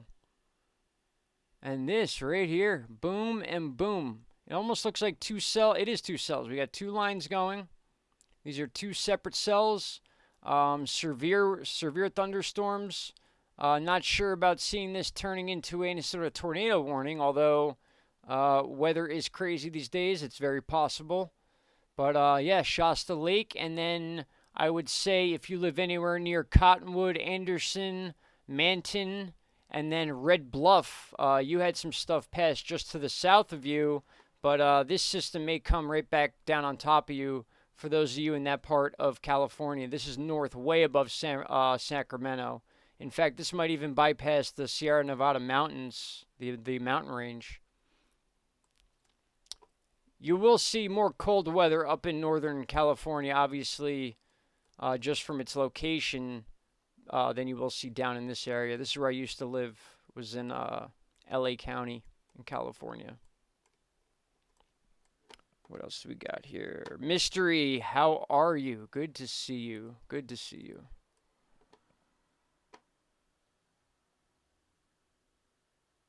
Hi, Green, even though if that wasn't to me. DED, oh man. All I'm going to say from now on, DED, when you do that, is DED. Thank you. DEDTY. That's the new saying, because I can't think of anything else to say. You're doing it way too much. Your girlfriend is lucky to have such a great. I'm the lucky one. Trust me, I am the lucky one in this relationship. That's for sure. Rockford. Okay, let's check this puppy out. Dubuque and Beloit. We have a section, a county within here with some stuff going on. Let's see which one it is. We looked at Shasta. We looked at Wisconsin. There's 2 in Wisconsin, so I'm assuming it's going to be this one. And I'm wrong. So it's going to be this one. There we go. Let's see what this thing's all about. Okay, not too shabby. Schulzberg just took a little clip of that. Warren is just outside the severe watch. Darlington to the north. And our time frame here, remember I'm talking Eastern Standard Time, so just adjust the math in your head. Right now it is 10:53 where I am, so this is showing 10:52, 11:07. And then between 11:07 and 11:22, I would say Monroe, keep your eyes open if you live in Monroe.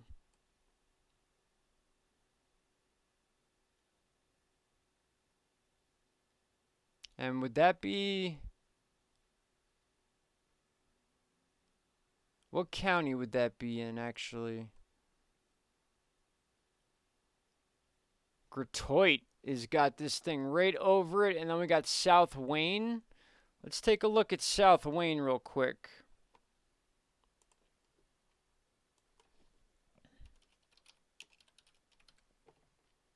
South Wayne, Wisconsin.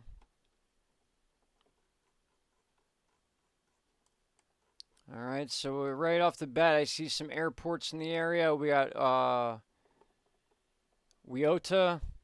We got Gratiot. Yeah, that's what we saw on the chart. So let's open this up again. We'll zoom in. So let's get some landmarks and see what we're dealing with here. So here's Warren, Apple River, Gratoit. So Gratoit is where this storm is currently just passing by. And now we're getting into South Wayne. So let's get back to Google Earth and see what's there. Here's South Wayne about to be hit by that storm. So if you live in South Wayne, you got a severe storm headed your way as we speak. Warren, Gratoit, and Apple River looks like they got hit. So it's kind of passing in between these areas, which is good and it is bad because, you know, you got to understand, guys, we got crops here. Severe weather can destroy crops. It could flood out the crops. You know, they all, you know, every situation in the book happens when it comes to weather. Weather controls everything in our lives. It's on a day-to-day basis. It's just the way it is. It's unfortunate. Unless you live in a dome that is protected and your whole life is within that dome, weather will be the number one effect on what your day-to-day will be. South Wayne, guys, you got a storm coming for you. Get ready. I'm not saying it's a tornado, but it certainly is a storm, and a significant one at that, unless we get some weakening. Hopefully we do. A lot of times these boxes are here because they believe the hardest part of the storm will be in this area, but we watched last night on cue these boxes move from yellow and then they would shift over this way and turn red. So some of these cells get stronger as they go, but in my opinion, when we're moving in a northeast direction towards the Great Lakes and we're already this far north and to the east, chances are this will die off a little bit as it's approaching Albany and Monroe and those areas we just mentioned. So as of right now, I believe the strongest part of the storm has either come or gone or is just ending right now, at least in this area. So we shouldn't see this warning too much longer. In fact, it expires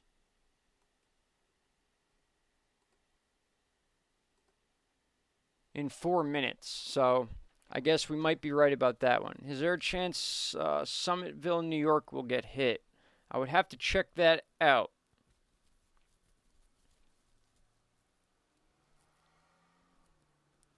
But we have to learn to adapt to weather, just still learning from it to improve our lives.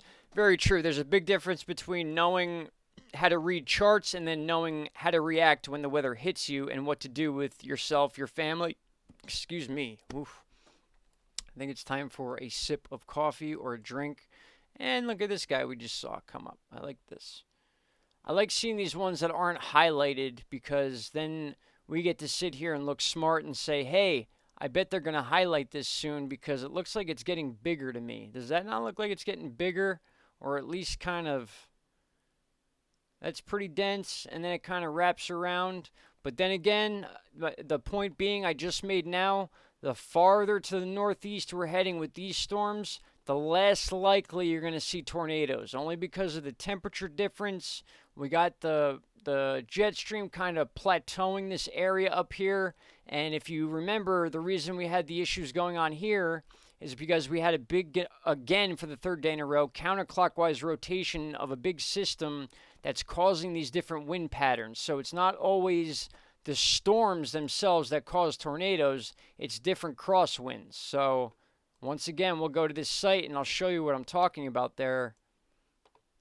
And we back up and just watch this. Just picture this right here. You see this roundness and how it moves as we move.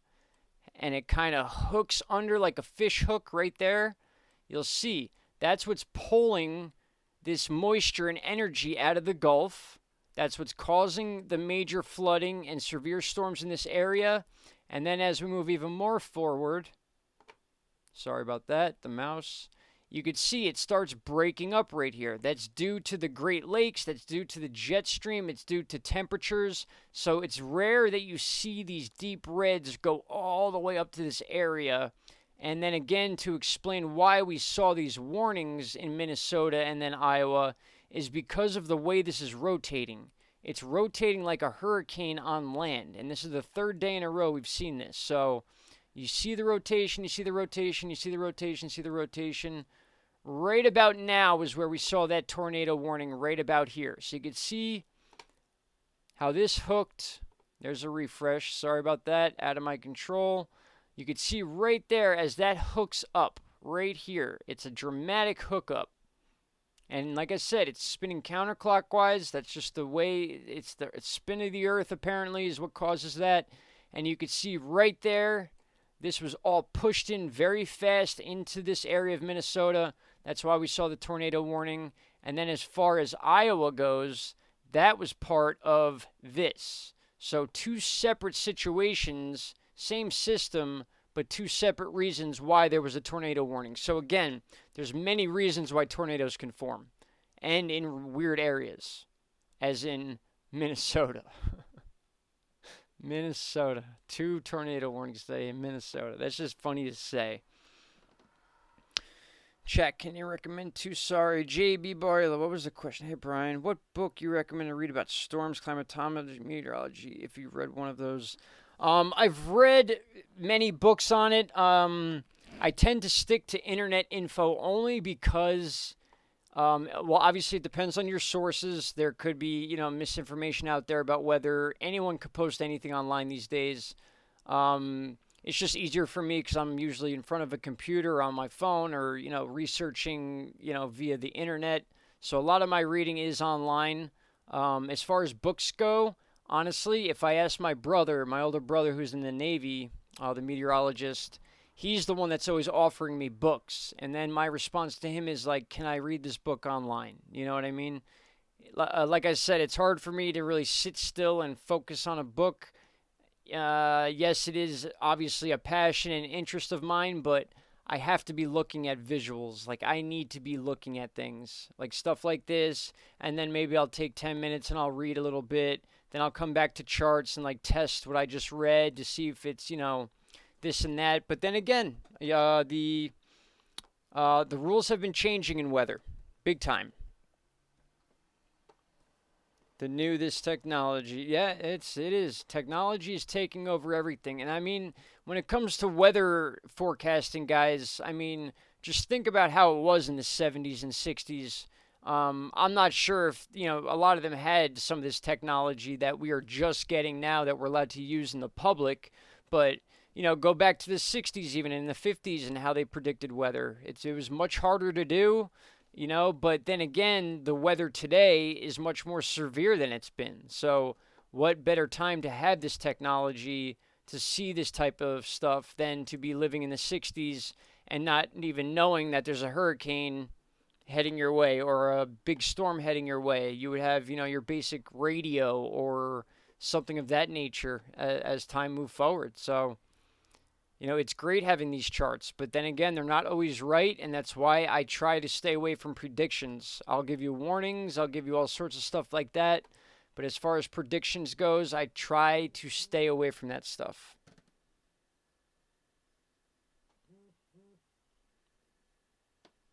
Getting some tweets of pictures. I'm wondering why.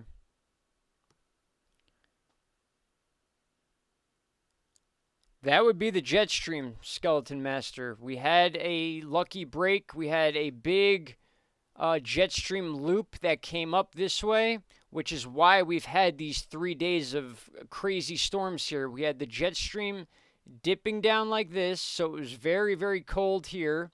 Jet stream came down. Sorry about the mouse.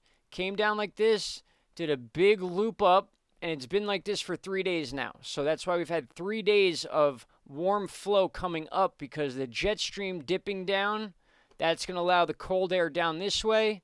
But when it comes back up above the Gulf, it allows the Gulf air to move in. And then at some point, it came down to this way and it broke into two pieces. And it allowed a lot of warm air to come up into this area. And again, there was a system that flowed right across west to east from Texas through Louisiana, Mississippi, Alabama, and came right up this way and brought that like Bermuda warmth with it, the Gulf warmth, and that's why we had those temperatures. But don't get me wrong, guys, we still are in that territory where we could get a significant dip right here, and we could be back down into the 50s for a couple days in no time. I'm not, I'm not convinced we're in summer until at least mid-June. And then you guys have all heard the song, "Sometimes the snow comes down in June," blah, blah, blah. But it's true. It does. It happens. Brian, my dude daddy, I'm getting a plane ticket. Ay, caramba. DEDTY.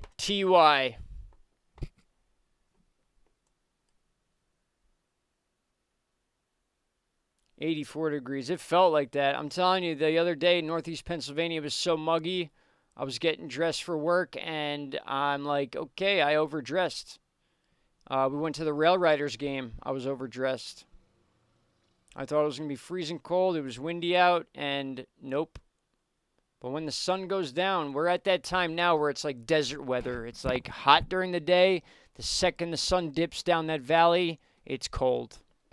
And that's usually how it is in Arizona and areas of New Mexico all year round. You'll get 108 during the day, and then it'll be 50 or 40 at night the second the sun goes down. Unless those mountains hold the heat in.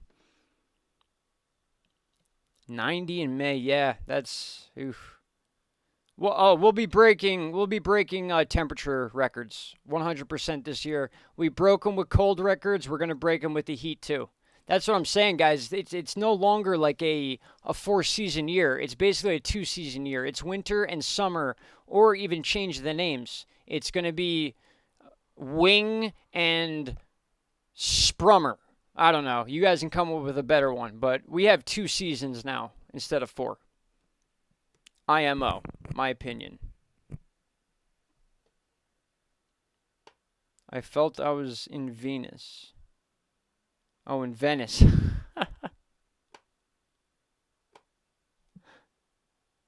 I'm from New York, Skeleton Master. I was born and raised in New York. We got Caroline in here or no? Has anyone seen Caroline?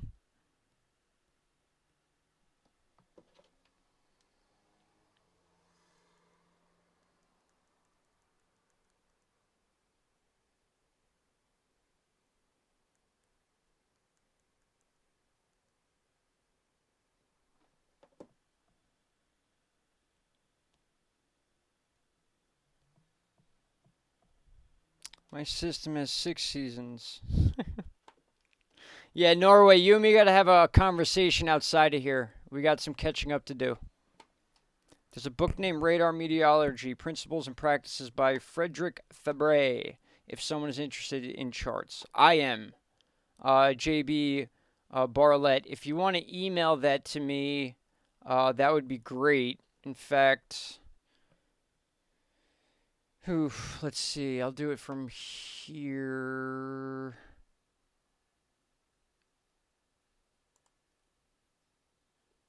Actually, no, I will not do it from here.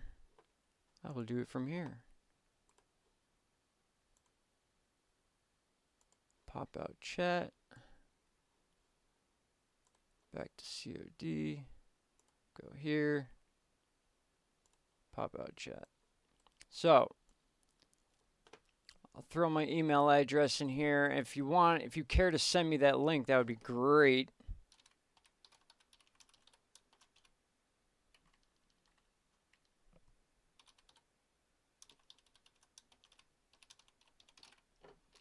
And get that right. Gmail.com. All right, that should be good right there. You can send it right there. It's into thin air, no space. It's just into thin air news at gmail.com.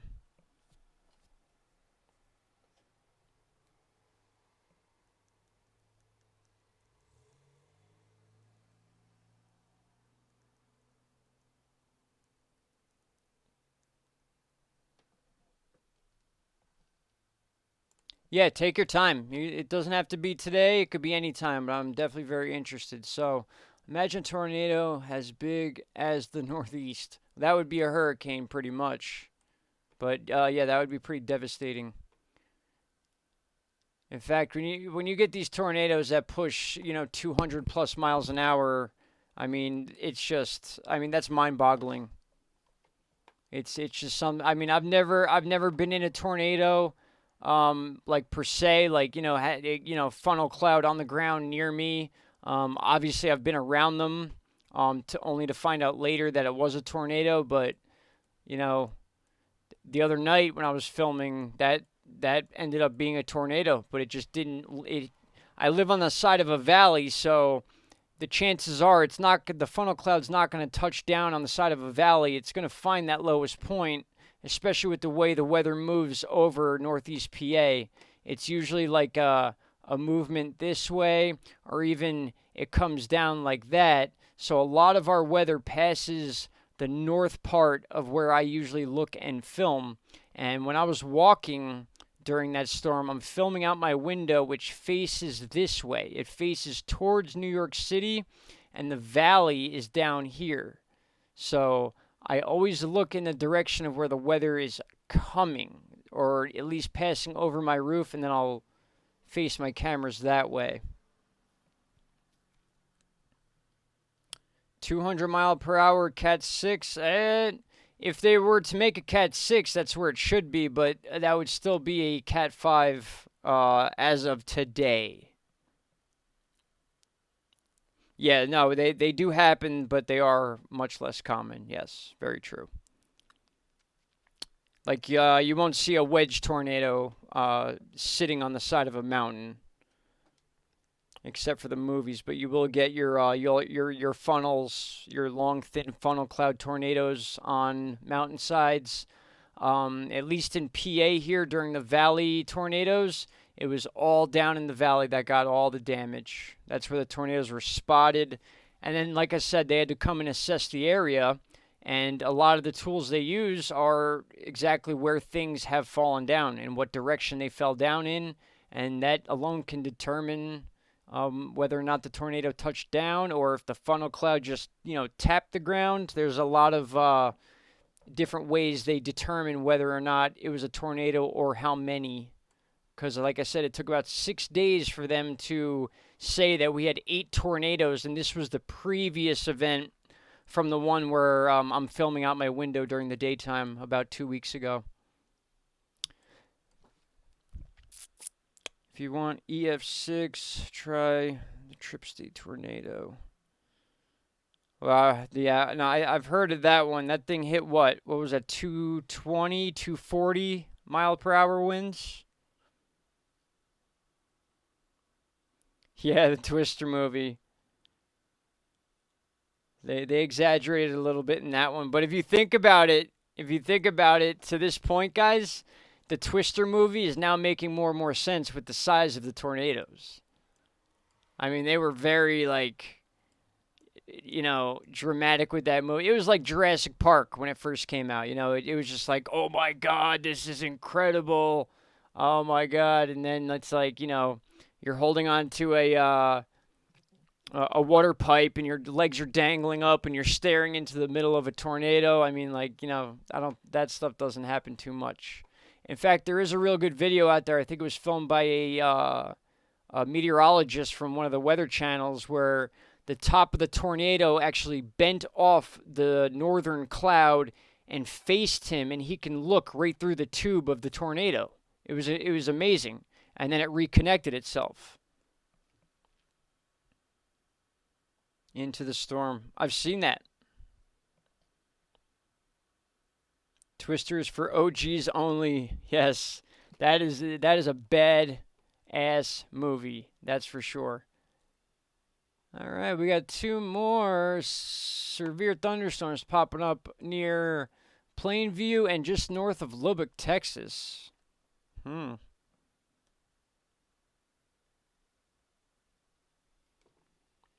Still the flash flooding near Lawton and Atlas. We got severe threat going just to the right of Oklahoma City. We watched that one come and go, so Oklahoma City definitely got drenched. Luckily, no tornadoes there. And now we're looking at Wichita, or at least to the east of it. A lot of flash flooding, guys.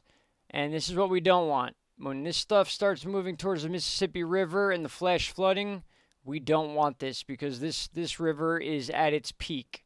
And we could see this moving in right to it here. This is all filling the river. All of it. And then this is also going to affect the parts of the Great Lakes near Milwaukee and Chicago and then South Bend. Then we're talking about Michigan, Grand Rapids, Flint. We get floods there all the time because of these lakes, and they're expecting these lakes to flood now. That's what they're saying. I've shown the articles, we've shown the videos. How's that, Brad? How'd you find the channel again? I'm just curious. Hi, by the way. Good to see you.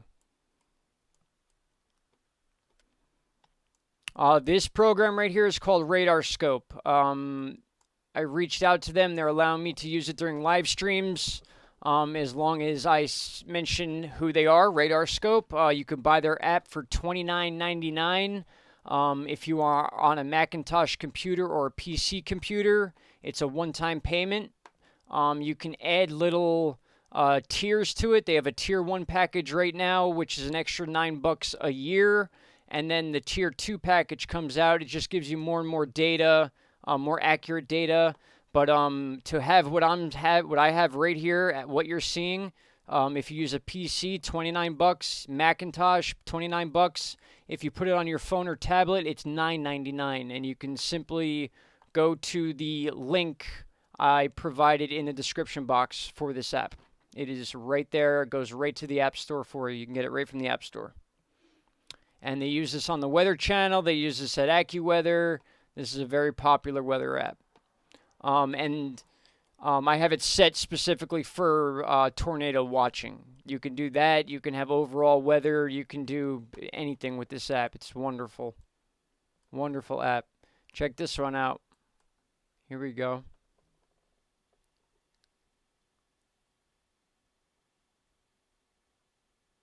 Illinois is getting some strong cells popping up, and this is the one we were watching before. Still keeping a lot of strength. It's pretty strong right there, and then it looks like the front, this kind of dissipates, and then we got this area right here that's still showing signs of showing signs of strength for sure. So Deer Grove, I would be on alert for that cell right there.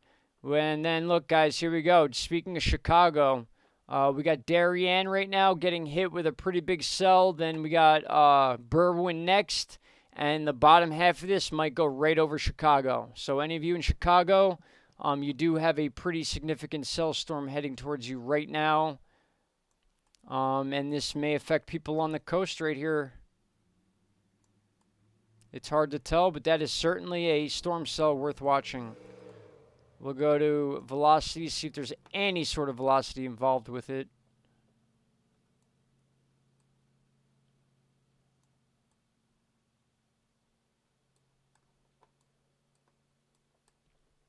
And by the looks of it, no. It looks to be just a decent cell. The end of the radar track ends right here. That's why you're seeing it cut off, but just you can see the trajectory. We'll hit the time by 11:19. So right now, this is where the storm is. So give or take 10 minutes, Chicago is probably going to get hit with a decent cell. Could last about 25 to 30 minutes. But then again, if you look down to the southeast of it, there could be more coming. So we'll go back to super res reflectivity, and then we're going to go over a couple of these once more. We're going to check out our current hurricane situation, and then I'm going to let you guys go. Like I said, I want to keep this one under 4 and 5 hours, so the whole thing will post rather than posting only half of it. Only half the live stream posted last night, even though it says you can go back 14 hours. So, DED, you got to take off, buddy? All right. I got your email, by the way. I'll reach out to you when I can, man. And I will be here tomorrow. You know that. Remember the 4 nor'easters? Yep, that was last March. Last winter's March. Not this past winter. Last winter's March. We had 4 in a row every week of the month. That was unbelievable. And I was traveling each of those weeks. Every Thursday. I'm telling you, go look it up. Those storms hit every single Thursday in the Northeast, and I had to travel every Wednesday of those weeks. Every Thursday for that month of March 2 years ago was a nor'easter. 4 in a row. Broke a record. California. Right there. Shasta. I told you. See?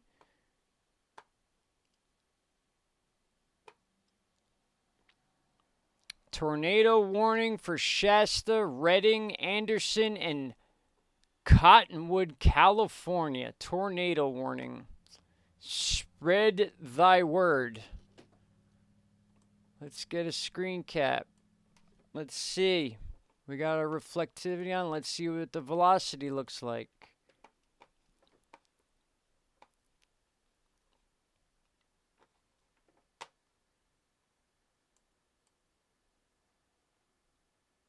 I think it's time to change the batteries in the mouse. And there it is. Yeah, it could be sideswiping. We may be seeing something in California. Wow. California tornado. I got more than 2 feet of snow in the northeast. Skeleton Master, what part and when? Yeah, we just talked about Chico getting hit with a storm. But the tornado warning was certainly not there. So tornado warning for Anderson and Cottonwood right now. That's Shasta, California. That's crazy. Unbelievable. Tornado warning in California. I mean, why not, right? No tornado warnings in the most severe weather area of the country right now, but we have a tornado warning in California right now. I mean, it would fool me if you gave me this chart and said, show me where the tornado warnings are, I would circle this right here. I would not even look in this direction. That's how much weather is just weather. And look at that. No doubt about it. Another cell coming down here. Looks a little cooler. Not as strong, not packing as much of a punch, but certainly a storm. That's my mouse. See, now when my mouse starts to die, when I zoom in, it zooms out. When I zoom out, it zooms in. And look at that. That's an interesting visual. What do you think that was?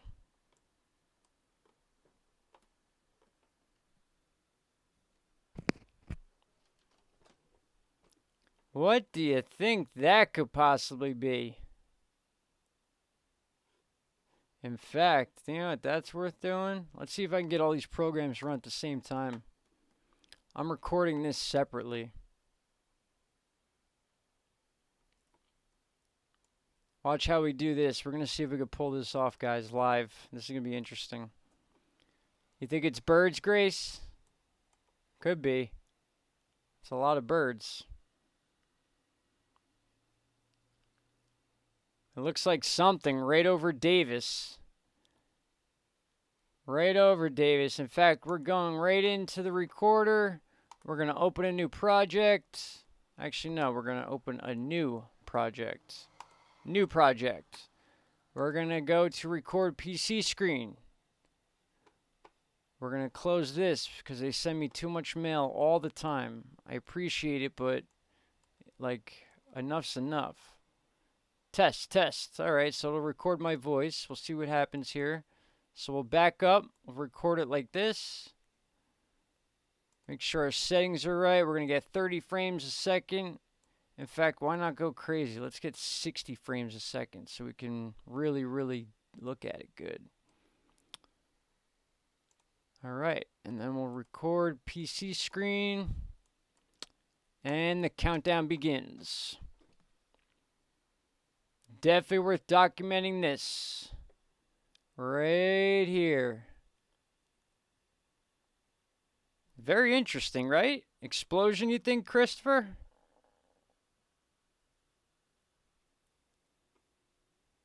Yeah, and that movie will start right here, Skeleton Master, because we found it. Look at that. Right over Davis.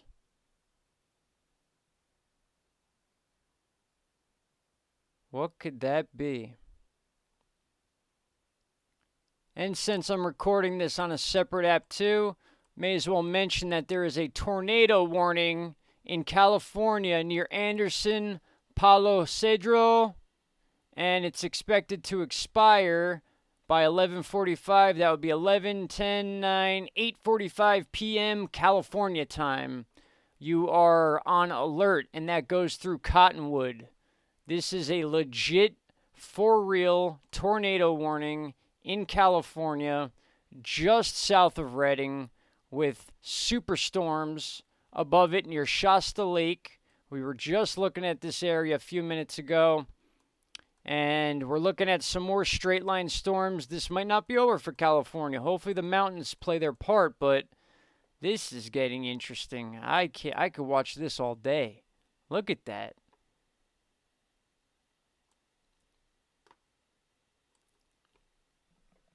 Birds, you think?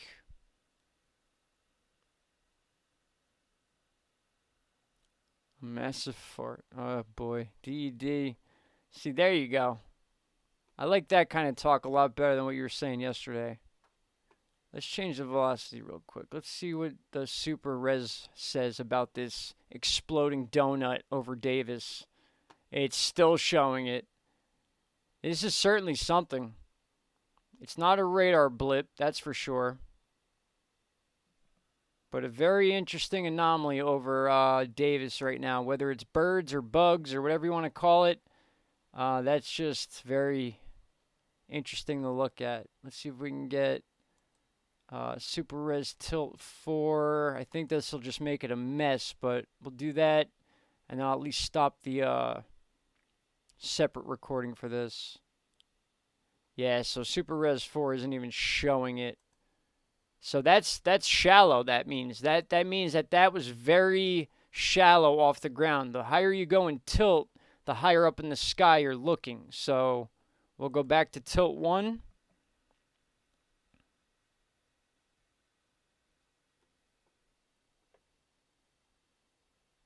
And we got Davis donut explosions right to the west of Sacramento.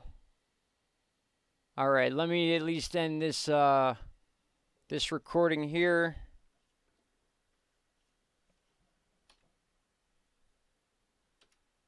All right, we got that. So we can get rid of that. Nope. And we have our clip saved. I will upload this as a separate video. Resolution or frame rate media does not match the current match to media. Yes, we want full quality on that. All right, guys. So what we're going to do, being that this California tornado popped up, is what I am going to do is I'm going to end this stream right now. And we're going to start another one. Only because I don't want to pass the 2-hour mark with the fear of them. Wait, what's up, Skeleton Master? Wait, what? What are we waiting for? We're coming back.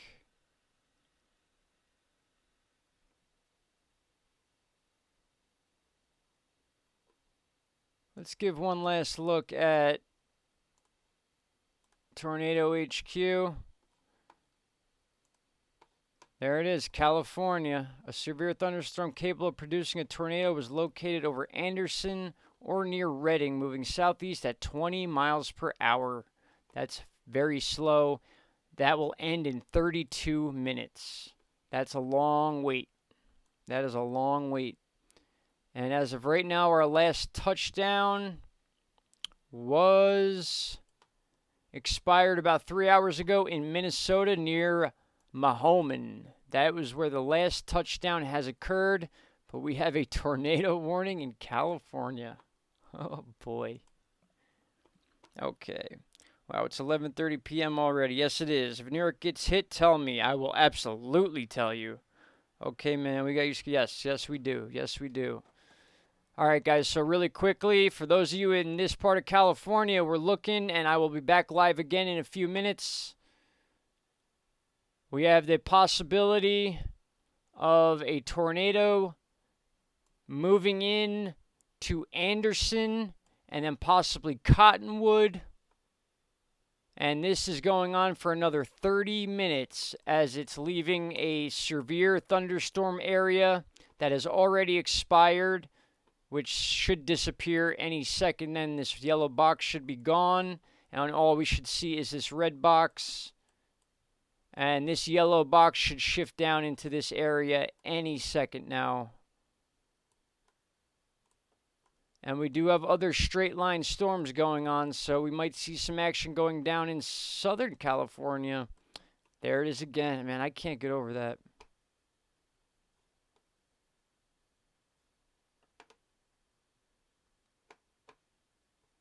In fact, I can't help it. I gotta do one more.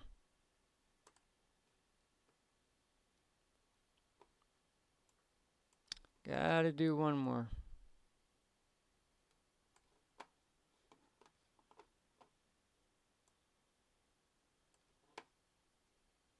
This time we'll make it very easy to understand.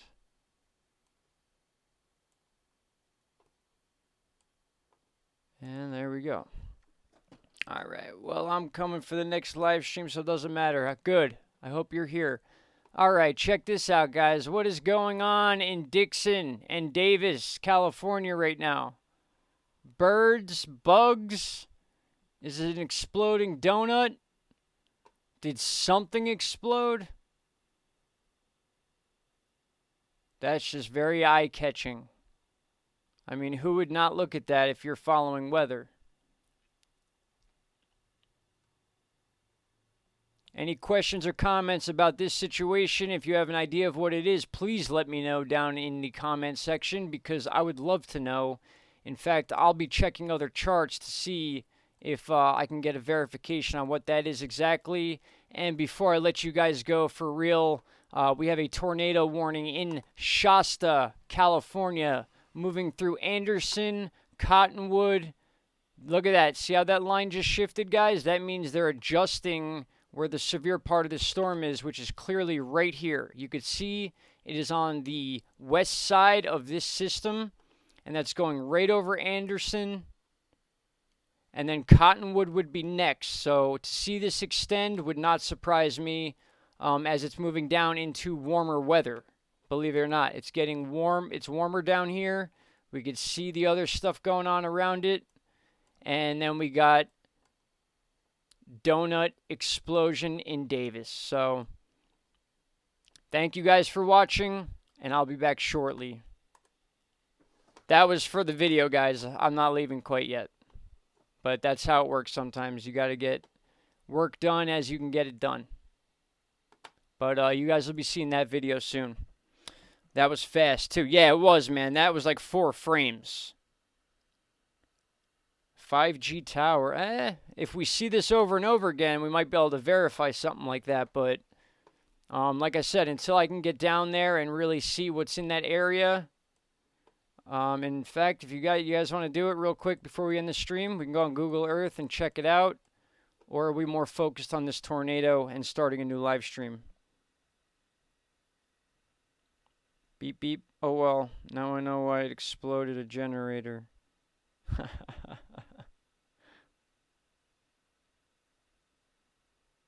Guys, people in Chico telling me to evacuate. Should I listen?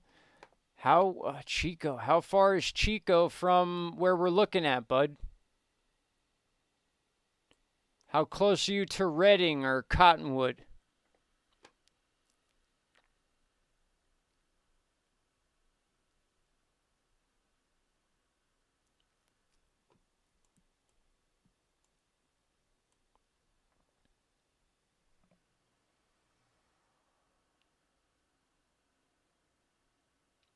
That's good for Dutch sense. Awesome.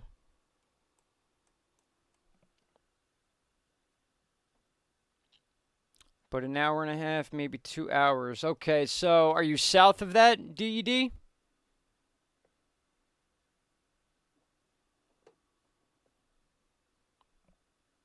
You're 2 hours south of Cottonwood, basically?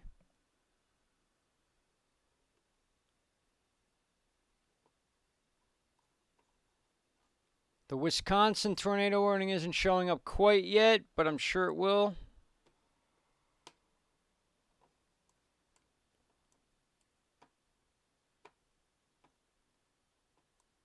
Not seeing it.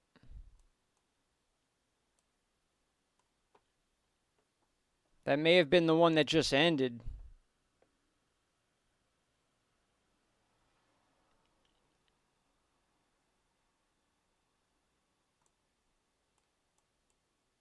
Oh, there's Chico. I see Chico.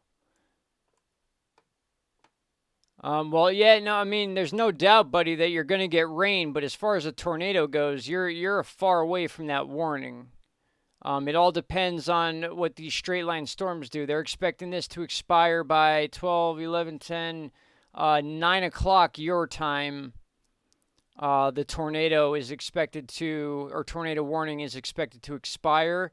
So I would not be worried about evacuating Chico unless your local radio is telling you to do so. In that case, I would listen to them very much. Calgary, no way. How you doing? Unfortunately, I'm actually cutting this one right now, so we don't have the same situation as last night. We went on to about 5 hours of a live stream, and it only posted half. So, if anything, I'm going to cut this here while we caught this last California tornado warning, which is just still boggling my mind at the moment. Bulletin. Ease activated. Requested tornado warning. National Weather Service, Sacramento, California, May 24th. National Weather Service, Sacramento has issued a tornado warning for south central Shasta County in Northern California until 9 p.m. So, until 9 p.m., I'd be on alert if you live anywhere near this area, including Cottonwood, and I would even say Red Bluff just to be safe. And we got some stuff going on in Shingleton and Manton also. So, but yes, Chico, you're going to get rain in Chico, and that includes Durham, Hamilton City, Cumming, Los Molinos, all those areas. It's wet over here. Yeah, we've been following it for a bit. No way. It popped up out of nowhere, and we got some weird other stuff going on underneath it too, as you can see right there. Check this out by Davis.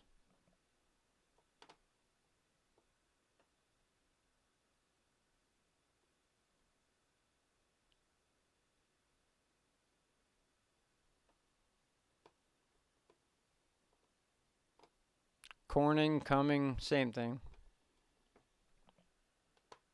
Wonder what the lightning looks like.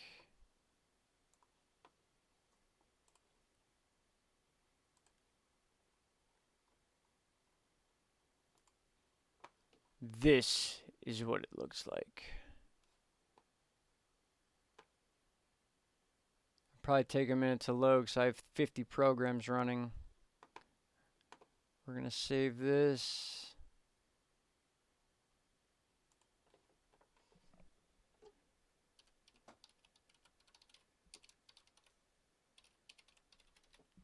Exploding Donut. That's the name of that one.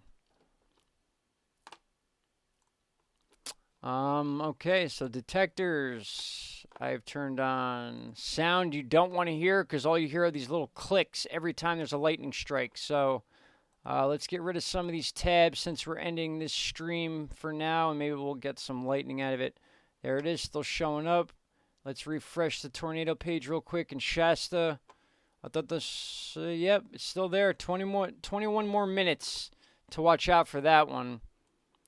And of course, any other tornado situations that pop up, you know I'll be right back on here. I'm coming back on here anyway shortly. We're going to talk about some hurricane stuff or lack thereof. As many channels are saying that we are going to have a hurricane in the next 5 days, I completely disagree, especially when it comes to the Atlantic Ocean. But that's me and that's them. That's how YouTube works.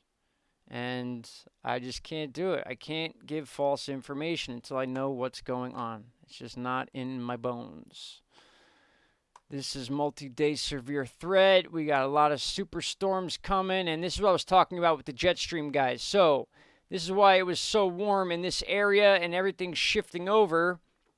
This is what allows the hot air to come up into the country, is when the jet stream's up like this, it's colder up here. It allows the warm Bermuda and Gulf air and the basically the middle of the earth is, you know, it's very warm at the equator, and it all comes up this way. It all wants to come north, and then we get the jet stream that has just been acting wild, and it makes its dips and turns, and that's why some areas get cold for a week, and that's why some areas get hot for a week. It's just the jet stream, and it's been very, very active lately, so. And this is our Cape look right now. We can see it finally weakening a bit. In fact, if we move ahead a day or two, let's just see what we're expecting. Yeah, we're still going to have that energy and the possibilities over the next 2 days, but finally things are going to calm down for at least a day or two, maybe 3. But then towards the end of the month, you see the Gulf starting to get filled again. And then by the 30th, 31st, and then the 1st, which is far off, so we can't even take this for, you know, what it is. But by the end of May, we could be dealing with exactly what we've been dealing with over the last 3 days. So when I say wave after wave of this stuff, I mean it. It's not going to change anytime soon until something changes it as far as the jet stream, or, you know, we got to get lucky. We got to catch a break here because it's just been absolutely insane for months now, even years. And I'll refresh the power outage map for you guys real quick. See where the big areas. Oh, see, there we go. We got an entire county, over 1,000 people out of power in one county in Missouri right now. So, and if I backtrack to the country, Missouri is the main area. We got some outages, minor in Michigan. This looks like it's up in Canada. Oh no, it's actually a part of Michigan too. My bad. But yeah, I'm not seeing any major power outages. Luckily, they're not showing any power outages due to that storm in California. But here's our live map. This is right where that is taking place. That tornado warning in California, if it is still there. Is it? Our donut's still there.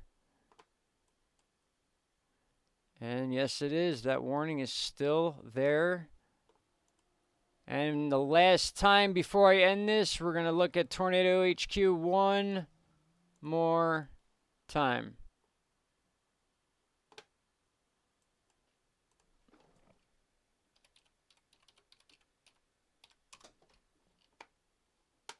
Ay, caramba. That's the Jefferson City stuff, by the way. Devastating. What is going on? There.